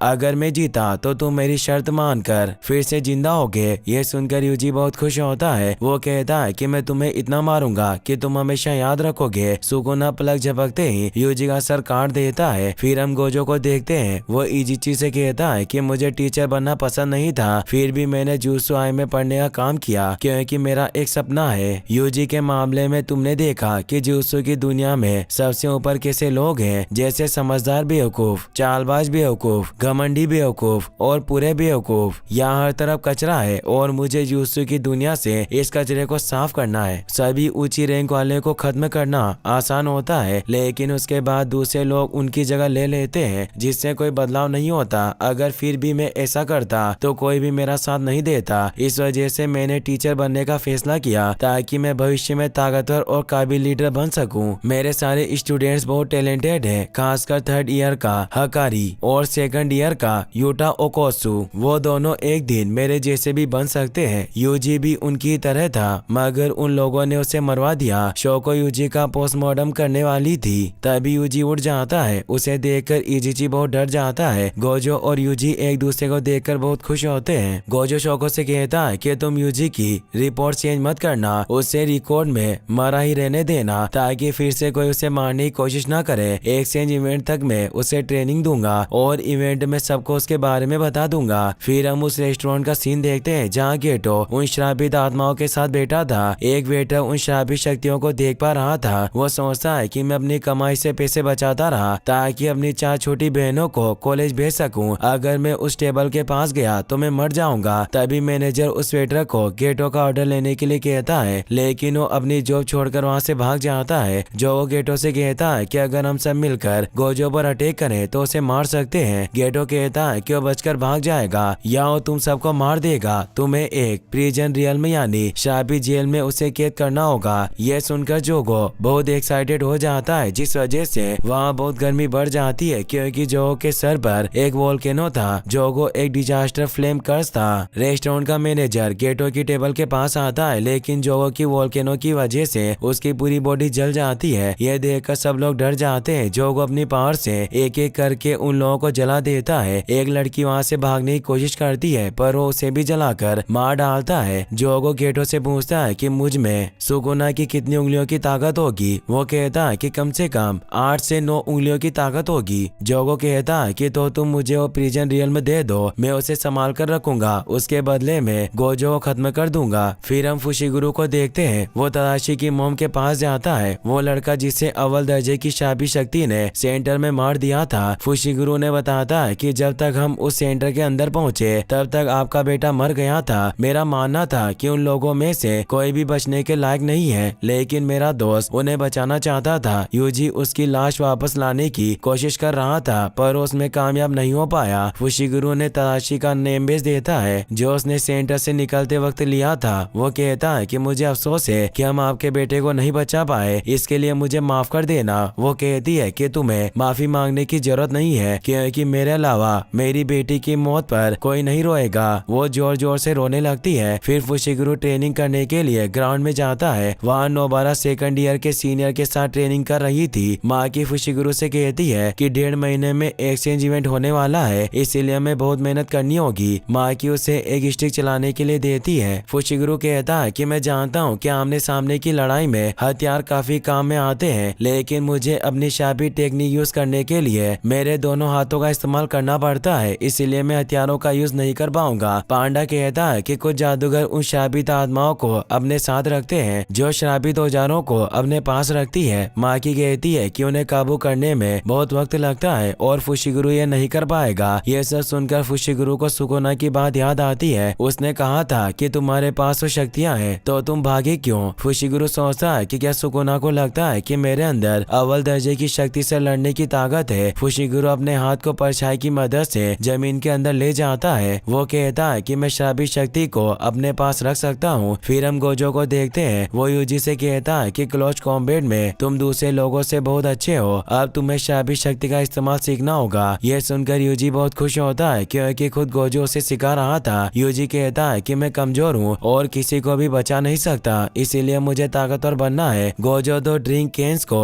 अपनी शाबी शक्ति से मसल देता है। वो बताता है कि पहले वाली शाबी शक्ति थी और दूसरी शाबी टेक्निक, मगर यूजियो को समझ नहीं आता। गोजो उसे एक एग्जाम्पल देकर बताता है कि शाबी शक्ति बिजली जैसी होती है और शाबी टेक्निक बिजली के सामानों जैसी। हम बिजली इस्तेमाल करने के लिए उसके सामानों का इस्तेमाल करते हैं। इसी तरह मैंने पहली केन पर अपनी शाबी शक्ति का इस्तेमाल किया और दूसरी केन पर शाबी शक्ति की मदर टेक्निक का इस्तेमाल किया और अपने जूसू से इस केन को मोड़ दिया। लेकिन तुम शाबी टेक्निक का यूज नहीं कर सकते क्योंकि शाबी शक्तियाँ तब से हमारे बॉडी में होती है जब हम पैदा होते हैं, मगर सीधे साधे शिकिगामी और बैरियर बनना हम बाद में सीख सकते हैं। जूसू जादूगर की 80% शक्तियाँ उसमें पहले से ही होती है। ये सब सुनकर यूजी उदास हो जाता है क्योंकि अपनी शक्ति से दूसरी शक्तियों को मारना चाहता था। गोजो कहता है कि तुम उदास मत हो, तुम क्लोज कॉम्बैट में दूसरे लोगों से अच्छे हो, इसमें तुम्हें कोई नहीं हरा पाएगा। यूजी कहता है कि उस अव्वल दर्जे की शक्ति से लड़ते वक्त मैंने अपनी शक्ति को कंट्रोल कर लिया था। गोजो यूजी को एक पंच मारने के लिए कहता है। वो गोजो के हाथ पर जोरदार मुक्का मारता है पर इससे गोजो को कोई फर्क नहीं पड़ता। गोजो कहता है कि तुम्हारे हमले में जरा भी शाबी शक्ति नहीं थी, शाबी शक्ति खराब इमोशन से पैदा होती है। यूजी कहता है कि क्या शाबी शक्ति यूज करने के लिए मुझे हमेशा फुशिगुरु की तरह गुस्से में रहना होगा। गोजो कहता है कि हम सबको थोड़े इमोशन से शाबी शक्ति इस्तेमाल करने की ट्रेनिंग दी जाती है। हमें यह भी सिखाया जाता है कि जब हम ज्यादा इमोशनल हो तो हम अपनी शाबी शक्ति को बर्बाद होने से कैसे रोकें। मैं तुम्हें इसी की ट्रेनिंग दूंगा। तुम्हें अच्छी मूवी से लेकर सबसे खराब मूवी देखनी है और यागा सर का ये गुड्डा भी तुम्हारे साथ ये मूवीज देखेगा। यूजी उस गुड्डे को देखने लगता है। तभी वो गुड्डा उसे एक जोड़ी जोरदार मुक्का मारता है। गोजो बताता है कि अगर इस श्रापित गुड्डे को सही मात्रा में श्रापित शक्तियाँ नहीं मिलेगी तो ये ऐसे ही तुम्हें मारता है। तुम्हें बिना इस गुड्डे को जगाए इन सब मूवीज को देखना है और अपने इमोशन को कंट्रोल करना सीखना होगा, जिससे तुम सीख जाओगे कि श्रापित शक्ति का यूज कैसे करते हैं। फिलहाल मैंने इस गुड्डे को कम शक्ति पर सेट किया हुआ है ताकि तुम इसे कंट्रोल कर सको, लेकिन धीरे धीरे ये ज्यादा शक्ति मांगेगा, इसीलिए अलर्ट रहना।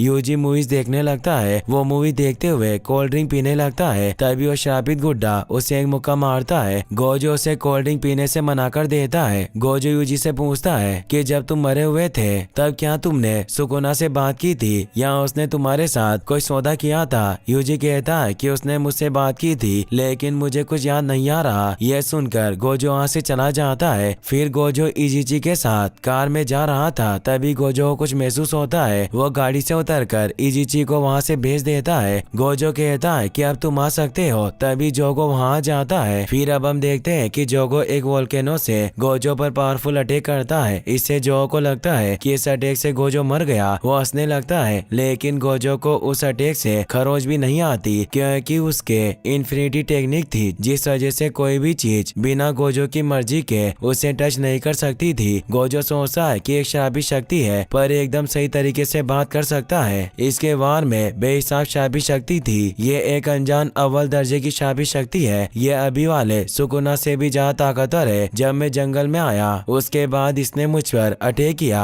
शायद ये नहीं चाहता कि दूसरे जुत्सु जादूगर मेरी मदद के लिए आए। जोगो अपने एम्बर इंसेक्ट्स से गोजो पर अटैक करता है, मगर गोजो की इन्फिनिटी टेक्निक उसे रोक लेती है। तभी वो इंसेक्ट्स वहाँ एक बहुत बड़ा ब्लास्ट करते हैं। गोजो तेजी से उनसे दूर चला जाता है। तभी जोगो पीछे से आकर गोजो के मुंह पर आग लगा देता है। वो उस पर एक बहुत पावरफुल अटैक करता है, जिससे वहाँ एक ब्लास्ट होता है। जो कहता है कि इंसान हमसे ताकतवर नहीं होते हैं, यह सिर्फ कमजोरों की गलतफहमी है। इसे अपनी ताकत के ऊपर बहुत घमंड था, लेकिन मैंने इसे बहुत आसानी से मार दिया। अब मैं दुनिया पर सच्चाई और मौत का राज कायम करूंगा। वो वहाँ से जाने लगता है। गोजो कहता है कि तुम बहुत बेवकूफ हो, तुम मुझे मार ही नहीं पाए। उसे देखकर जोगो बहुत हैरान होता है। वो कहता है कि मैंने तुम्हें पकड़कर अपने हाथों से मार दिया था। गोजो कहता है कि तुमने मुझे नहीं, मेरे इन्फिनिटी शील्ड यानी अनंत कवच को छुआ था जो हमारे बीच में है। अगर तुम्हें मुझ पर भरोसा नहीं है तो मुझे छूकर देख लो। जोगो सोचता है कि यह मुझसे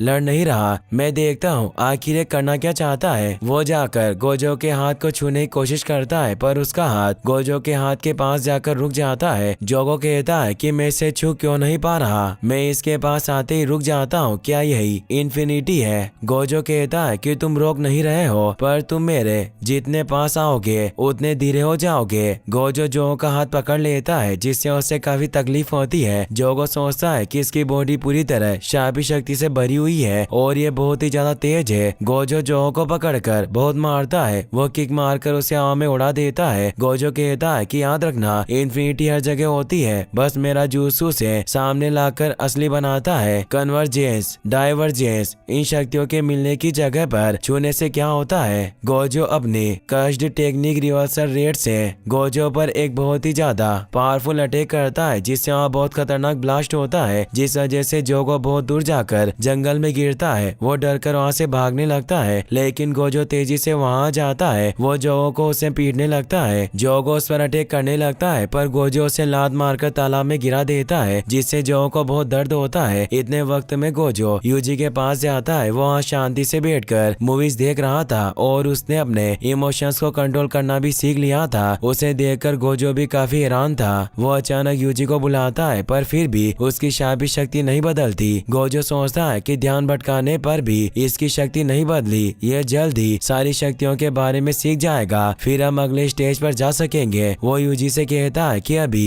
तुम्हारी एक्स्ट्रा क्लास है, आज तुम खतरनाक जुत्सु मुकाबलों और डोमेन एक्सपेंशन यानी छलावे की दुनिया के बारे में सीखोगे। फिर हम जोगो को देखते हैं। उसे गेटो की बात याद आती है। उसने कहा था कि अगर तुम गोजो से फाइट करोगे तो तुम्हें बहुत बुरी मौत मारेगा। जोगो कहता है कि गेटो सही कह रहा था, लेकिन कोई बात नहीं, अब मैं इसे अपने डोमेन में ले जाऊंगा। जोगो गोजो को ढूंढने लगता है, पर उसे वहाँ गोजो दिखाई नहीं देता। तभी गोजो यूजी को लेकर वहाँ आता है। वो कहता है कि ये हमें देखने के लिए यहाँ आया है। गोजो यूजी को पानी पर खड़ा कर देता है, जिससे वो बहुत हैरान होता है। यूजी पूछता है कि हम एक सेकंड पहले स्कूल में थे तो हम यहाँ कैसे कैसे आ गए? गोजो कहता है कि हम टेलीपोर्ट होकर यहाँ आए हैं। यूजी को देखकर जोगो सोचता है कि ये तो सुकुना का वेसल है। गेटो सही कह रहा था, ये अभी तक जिंदा है। मैं इसे मार नहीं सकता क्योंकि हमें इसकी जरूरत है। कहीं गोजो को इस बारे में पता तो नहीं चल गया। जोगो कहता है कि तुम इस बच्चे को यहाँ क्यों लेकर आए हो? क्या ये तुम्हारी रक्षा करेगा? गोजो कहता है कि ये यहाँ सिर्फ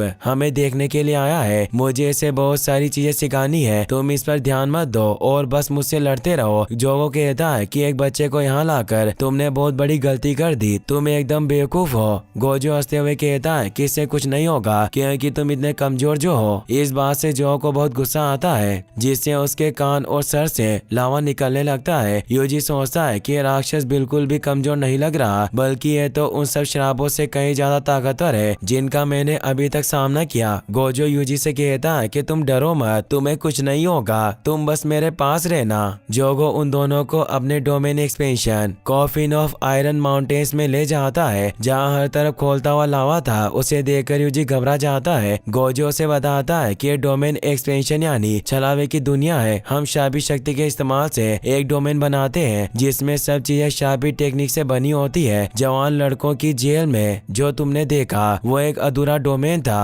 जिसमें शाबी टेक्निक से कुछ नहीं बना था। अगर वो असली डोमेन होता तो तुम सब उसी वक्त मर जाते। और फुशिगुरु को इसके बारे में पता था। डोमेन बनाने वालों को इससे बहुत फायदा होता है, पर इससे बहुत शाबी ऊर्जा खर्च होती है। जोगो गोजो पर एक चट्टान से अटैक करता है, लेकिन वो आसानी से उसे बर्बाद कर देता है। इससे जोगो बहुत हैरान होता है। वो कहता है कि ज्यादातर जुत्सु जादूगर मेरे डोमेन में आकर जल जाते हैं, पर इसने मेरा हमला आसानी से रोक दिया। गोजो कहता है कि जो डोमेन को बनाता है वो इस दुनिया में ताकतवर रहता है और वो हमेशा अपने दुश्मन पर अटैक करता है। उससे बचने के बहुत तरीके होते हैं। पहला, तुम अपनी शाबी टेक्निक से उस हमले को रोक सकते हो या फिर इस डोमेन को तोड़कर बाहर निकल सकते हो, लेकिन ये नामुमकिन है। जो कहता है कि मैं अपनी डोमेन की ताकत बढ़ाकर तुम्हारे इन्फिनिटी को खत्म कर सकता हूँ, उसके बाद मेरे वार तुम तक पहुँच जाएंगे। जोगो सोचता है कि मैं यहाँ सिर्फ इसकी ताकत देखने के लिए आया था। मैंने सोचा कि अगर मैं इसे मार नहीं पाऊंगा तो अभी मुझे कुछ नहीं होगा, लेकिन हमारी शक्तियों के बीच इतना फर्क है, इसे देखकर मैं डर गया हूँ। हम शाबी शक्तियाँ इंसानों की जगह लेना चाहते हैं, लेकिन ये इंसान बहुत ताकतवर है। गोजो कहता है कि डोमेन से बचने का सबसे अच्छा तरीका है अपना डोमेन बनाना। जब एक वक्त पर दो डोमेन बनते हैं तो जो डोमेन ऊंचे दर्जे का हो वो दूसरे डोमेन को खत्म कर देता है। जोगो गोजो पर अटैक करने लगता है। तभी गोजो अपनी आंखों से पट्टी हटाकर अपने डोमेन एक्सपेंशन अनलिमिटेड वर्ड यानी अनंत काल को एक्टिवेट कर लेता है, जिस वजह से जोगो का डोमेन बर्बाद हो जाता है और वो गोजो के डोमेन के पास पहुंच जाता है। गोजो का डोमेन इतना ज्यादा पावरफुल था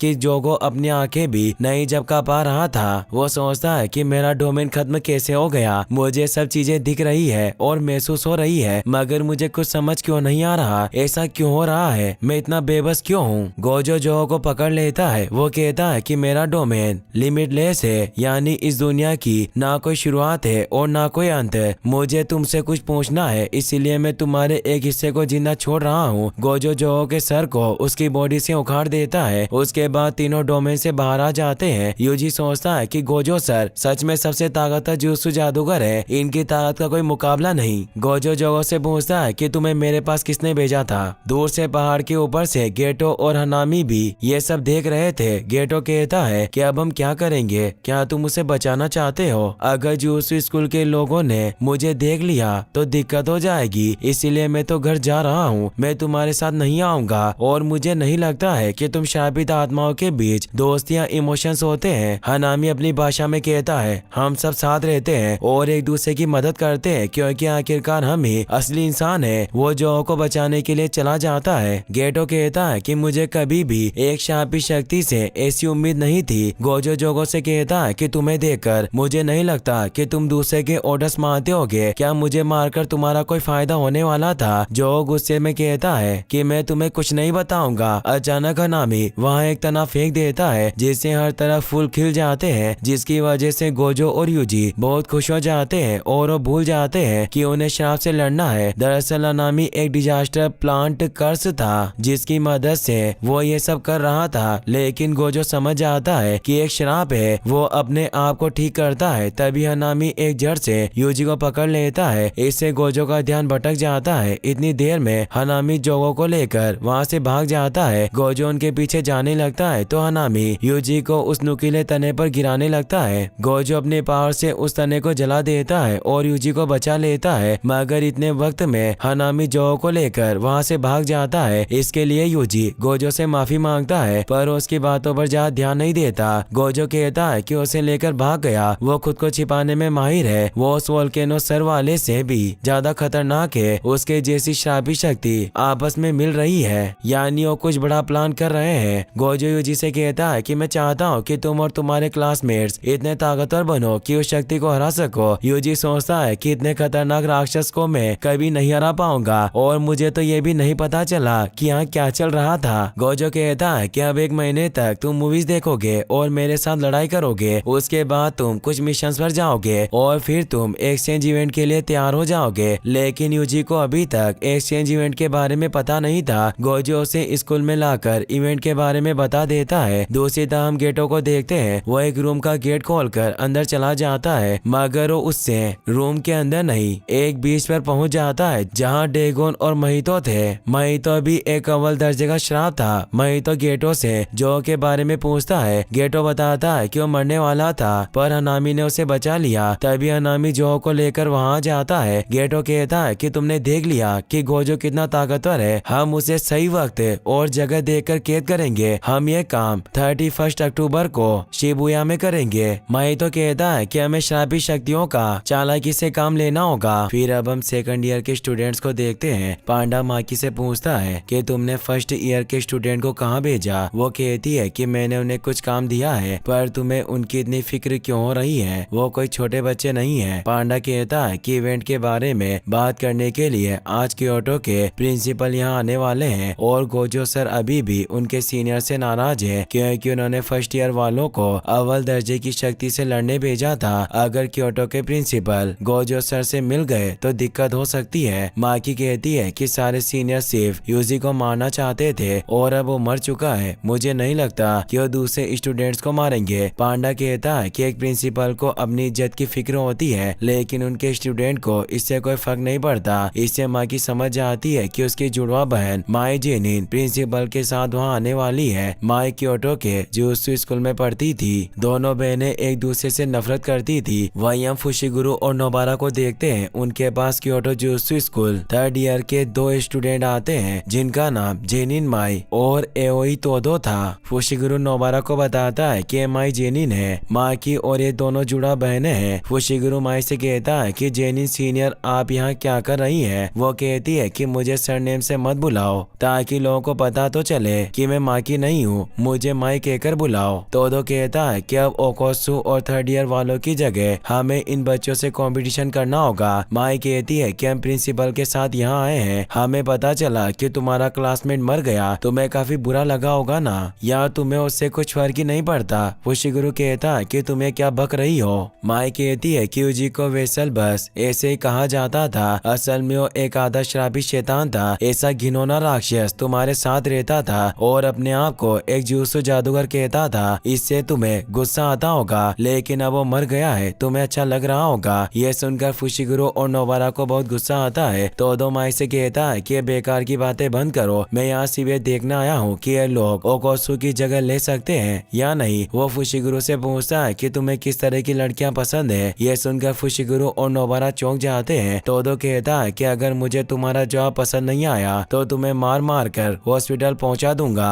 उसके बाद ओकोत्सु या 3rd ईयर वालों को एक्सचेंज इवेंट में हिस्सा लेना ही होगा। मुझे अच्छी फिगर और लंबी टांगों वाली लड़कियां पसंद है। फुशिगुरु कहता है कि मैं जिस इंसान को जानता भी नहीं उसे अपनी पसंद क्यों बताऊं। तोदो से अपना नाम बताकर कहता है कि किसी की सेक्सुअल ख्वाहिशों से हम उनके बारे में सब कुछ पता लगा सकते हैं। लड़कियों के मामले में जिसकी पसंद बोरिंग होती है, मुझे उन लड़कों से नफरत है क्योंकि मैं एक्सचेंज इवेंट में खतरनाक बन जाता हूँ। अगर मैं आखिरी इवेंट में जरा सा भी बोर हुआ तो मेरा दिमाग खराब हो जाएगा। अभी मैं तुम्हें पीट कर अधमरा कर दूंगा, इसीलिए जल्दी जवाब दो। दरअसल जुजुत्सु स्कूल में 4 साल का कोर्स होता है, लेकिन एक्सचेंज इवेंट में सिर्फ 3rd ईयर और जूनियर्स ही जा सकते हैं। फुशिगुरु सोचता है कि अभी नोबारा के पास हथियार नहीं है, मैं अभी इससे फाइट नहीं कर पाऊंगा। वो तोदो से कहता है कि मेरी उस तरह की कोई पसंद नहीं है, बस लड़की का दिल साफ और उसका कैरेक्टर ठीक होना चाहिए। यह सुनकर माई और नोबारा नोबारा खुश होती है, लेकिन इस बात को सुनकर तोदो रोने लगता है। वो कहता है कि मैं जानता था कि तुम बहुत बोरिंग हो। तोदो फुशिगुरु को जोर से धक्का मारकर दूर गिरा देता है। नोबारा उसकी मदद के लिए जाने लगती है, लेकिन माई उसे पकड़ लेती है। वो कहती है कि एक दूसरे दर्जे का एक्सपर्ट जुजुत्सु जादूगर भी पहले दर्जे के तोदो के सामने बच्चा लग रहा है, अब उसे कोई नहीं बचा सकता। नोबारा कहती है कि मैंने तुम दोनों बहनों को एक जैसा समझा था, लेकिन माई की तुमसे 100 गुना अच्छी है। इससे माई को बहुत गुस्सा आता है और वो अपनी गन बाहर निकाल लेती है। फुशिगुरु सोचता है कि क्या ये वही तोदो है जो एक साल पहले जादूगर गेटो के टेरर अटैक से लड़ा था। उसने क्योटो से लेकर शिनजुकू तक बहुत तबाही मचाई थी। तोदो ने अकेले ही 5 पहले दर्जे की और एक अव्वल दर्जे की शापी शक्तियों को हराया था। फुशिगुरु तोदो से कहता है कि मैंने सुना है कि तुम शापी टेक्निक इस्तेमाल नहीं करते। वो कहता है कि एक अफवाह है, मैं शापी टेक्निक का इस्तेमाल अव्वल दर्जे की शक्तियों पर करता हूँ। यह सुनकर फुशिगुरु चौंक जाता है। वो सोचता है कि ये पहले दर्जे तक की शापी शक्तियों को मारने के लिए टेक्निक का यूज नहीं करता है। यह बहुत खतरनाक मॉन्स्टर है। फुशिगुरु अपने शिकिगामी, नुए और गामा फ्रॉक्स को एक्टिवेट कर लेता है, लेकिन तोदो तेजी से सारे फ्रॉक्स को दूर फेंक देता है। वो फुशिगुरु को पकड़कर जोर से नीचे गिराता है, जिससे उसके सर से खून आने लगता है। तोदो फुशिगुरु को बहुत मारता है। वो उसे पकड़कर एक बिल्डिंग की दीवारों से मारता है, जिससे वो पूरी बिल्डिंग गिर जाती है। तोदो फिर से फुशिगुरु को मारने के लिए जाता है, पर इस बार गामा फ्रॉक्स अपनी जुबान से उसे पकड़ लेते हैं, लेकिन वो आसानी से उनकी जुबान तोड़ लेता है। तोदो कहता है कि मेरा तुमसे लड़ने का मन भी नहीं कर रहा है। फुशिगुरु कहता है कि इतनी देर से मैं अपने आप को रोक रहा था, अब मैं तुम्हें दिखाता हूँ कि मैं क्या कर सकता हूँ। यह सुनकर तोदो खुश होता है। वो उसे मारने के लिए आता है। तभी टोगी इनुमाकी वहाँ जाते हैं। वो अपनी कर्स स्पीड से तोदो को एक जगह रोक देते हैं। पांडा तोदो को एक जोरदार मुक्का मार के दूर कर देता है। पांडा तोदो से कहता है कि क्या तुम इवेंट तक नहीं रुक सकते, अब यहाँ से चले जाओ, वरना मैं ऐसा चिल्लाऊंगा कि तुम बहुत दूर जाकर गिरोगे। तोदो कहता है कि तुम्हारे आने से अब मैं ज्यादा बोर नहीं होऊंगा। ओकोसु को मेरी तरफ से हाई कहना। दूसरी तरफ हम नोबारा को देखते हैं। माई ने उसे बहुत मारा था। वो अपनी गन से उसे शूट करने लगती है, लेकिन माँ की वहाँ आकर उसे रोक लेती है। माई कहती है कि तुम इतनी बेकार हो कि जब तुम आई मुझे पता भी नहीं चला। माँ की कहती है कि हम दोनों ही बेकार है, तुम बस दूसरी चीजों से शापी शक्ति डाल सकती हो, पर तुम्हारे पास कोई शापी टेक्निक नहीं है। माई कहती है कि शापी शक्ति की बात कर भी कौन रहा है जिसके पास कोई शापी शक्ति नहीं है, बल्कि तुम तो चश्मे के बिना शापों को देख भी नहीं सकती। इस तरह दोनों एक दूसरे की बेइज्जती करने लगती है। अचानक नोबारा उठकर माई को नीचे गिरा देती है। वो उसे भला बुरा कहने लगती है। तभी तोदो वहाँ जाता है। वो कहता है कि जल्दी यहाँ से चलो, मेरे पास ज्यादा वक्त नहीं है, मुझे मिस तगाता के साथ हाथ मिलाने जाना है। तगाता जापान की एक सेलिब्रिटी थी और तोदो उसे बहुत पसंद करता था। वो दोनों वहाँ से जाने लगते हैं। माई नोबारा से कहती है कि मैं एक्सचेंज इवेंट में तुम्हें नहीं छोड़ूंगी। इससे नोबारा को बहुत गुस्सा आता है। माकी उसे समझाती है कि हम इसे इवेंट में सबक सिखाएंगे। नोबारा माकी से पूछती है कि क्या सच में आपके अंदर शापी शक्ति नहीं है। वो बताती है कि मेरे अंदर शापी शक्ति नहीं है, चश्मे के बिना मैं किसी शाप को देख भी नहीं सकती, इसीलिए मैं शापित औजारों का इस्तेमाल करती हूँ, क्योंकि उनमें पहले से शक्ति होती है। मैं तुम लोगों की तरह उनमें शापी शक्ति डालकर इस्तेमाल नहीं कर सकती। नोबारा कहती है कि जब आप शापों को नहीं देख सकती तो फिर जुजुत्सु जादूगर क्यों बनी। माँ की बताती है कि मैं शापों को नहीं देख सकती थी, इसीलिए मेरी फैमिली हमेशा मुझे नाकारा समझती थी। मैं उन्हें एक बड़ी जुजुत्सु जादूगर बनकर दिखाऊंगी। फिर हम गोजो को देखते हैं। वो क्योटो स्कूल के प्रिंसिपल शाकू गंजी के पास जाता है। वो उनसे कहता है कि आप सीनियर काउंसिल के हेड हैं, आपने ही यूजी को मरवाया था। वो उनसे ऊंची आवाज में बात करने लगता है तो क्योटो स्कूल की स्टूडेंट कासुमी मीवा गोजो को शांत रहने के लिए कहती है। वो गोजो की बहुत बड़ी फैन थी, पर फिर भी मीवा को उससे इस तरह बात करनी पड़ रही थी, मगर गोजो उसकी बात पर ध्यान नहीं देता। गोजो शाकू गंजी से कहता है कि कल रात मुझ पर 2 अनजान अव्वल दर्जे की शापी शक्तियों ने हमला किया। वो कहते हैं कि ये तो बहुत बुरा हुआ। गोजो कहता है कि इसमें बुरा कुछ नहीं है, उन्हें हराना मेरे बाई हाथ का खेल था, लेकिन वो शक्तियाँ साफ साफ बात कर रही थी। शायद उनके और भी साथी होंगे जो उनके जितने ताकतवर होंगे। उनकी तरह हमारे भी कई स्टूडेंट ताकतवर बन गए हैं, जैसे हकारी, ओकोसु और तोदो। पिछले साल गेटो सुगुरु ने वो हमला भी किया था और अब हमें सुकुना का वेसल भी मिल गया है। इतने वक्त से आप लोग शक्ति के तूफान को अपने बेकार के रीति रिवाजों से रोक रहे थे, मगर अब आप उसे नहीं रोक पाएंगे। अब जो शापी शक्तियाँ सामने आएगी हम उनकी ताकत का अंदाजा भी नहीं लगा पाएंगे और अब मेरे साथ बहुत सारे लोग हैं जो आपके खिलाफ खड़े होंगे। ये सब बातें कहकर गोजो वहाँ से चला जाता है। गाकुगंजी मीवा को चाय लाने के लिए भेजते हैं तो तेजी से गोजो के पास जाती है और उसके साथ सेल्फी ले लेती है। फिर हम तोदो को देखते हैं, वो मिस तगाता से हाथ मिलाने के लिए जाता है। वो तगाता से मिलकर बहुत ज्यादा खुश होता है। इसी के साथ ये एपिसोड यहीं पर खत्म हो जाता है। गाइस, अगर आपको वीडियो पसंद आया हो तो इस वीडियो को लाइक करने के साथ साथ चैनल को सब्सक्राइब जरूर कर लेना। मिलते हैं नेक्स्ट वीडियो में। Thanks for watching.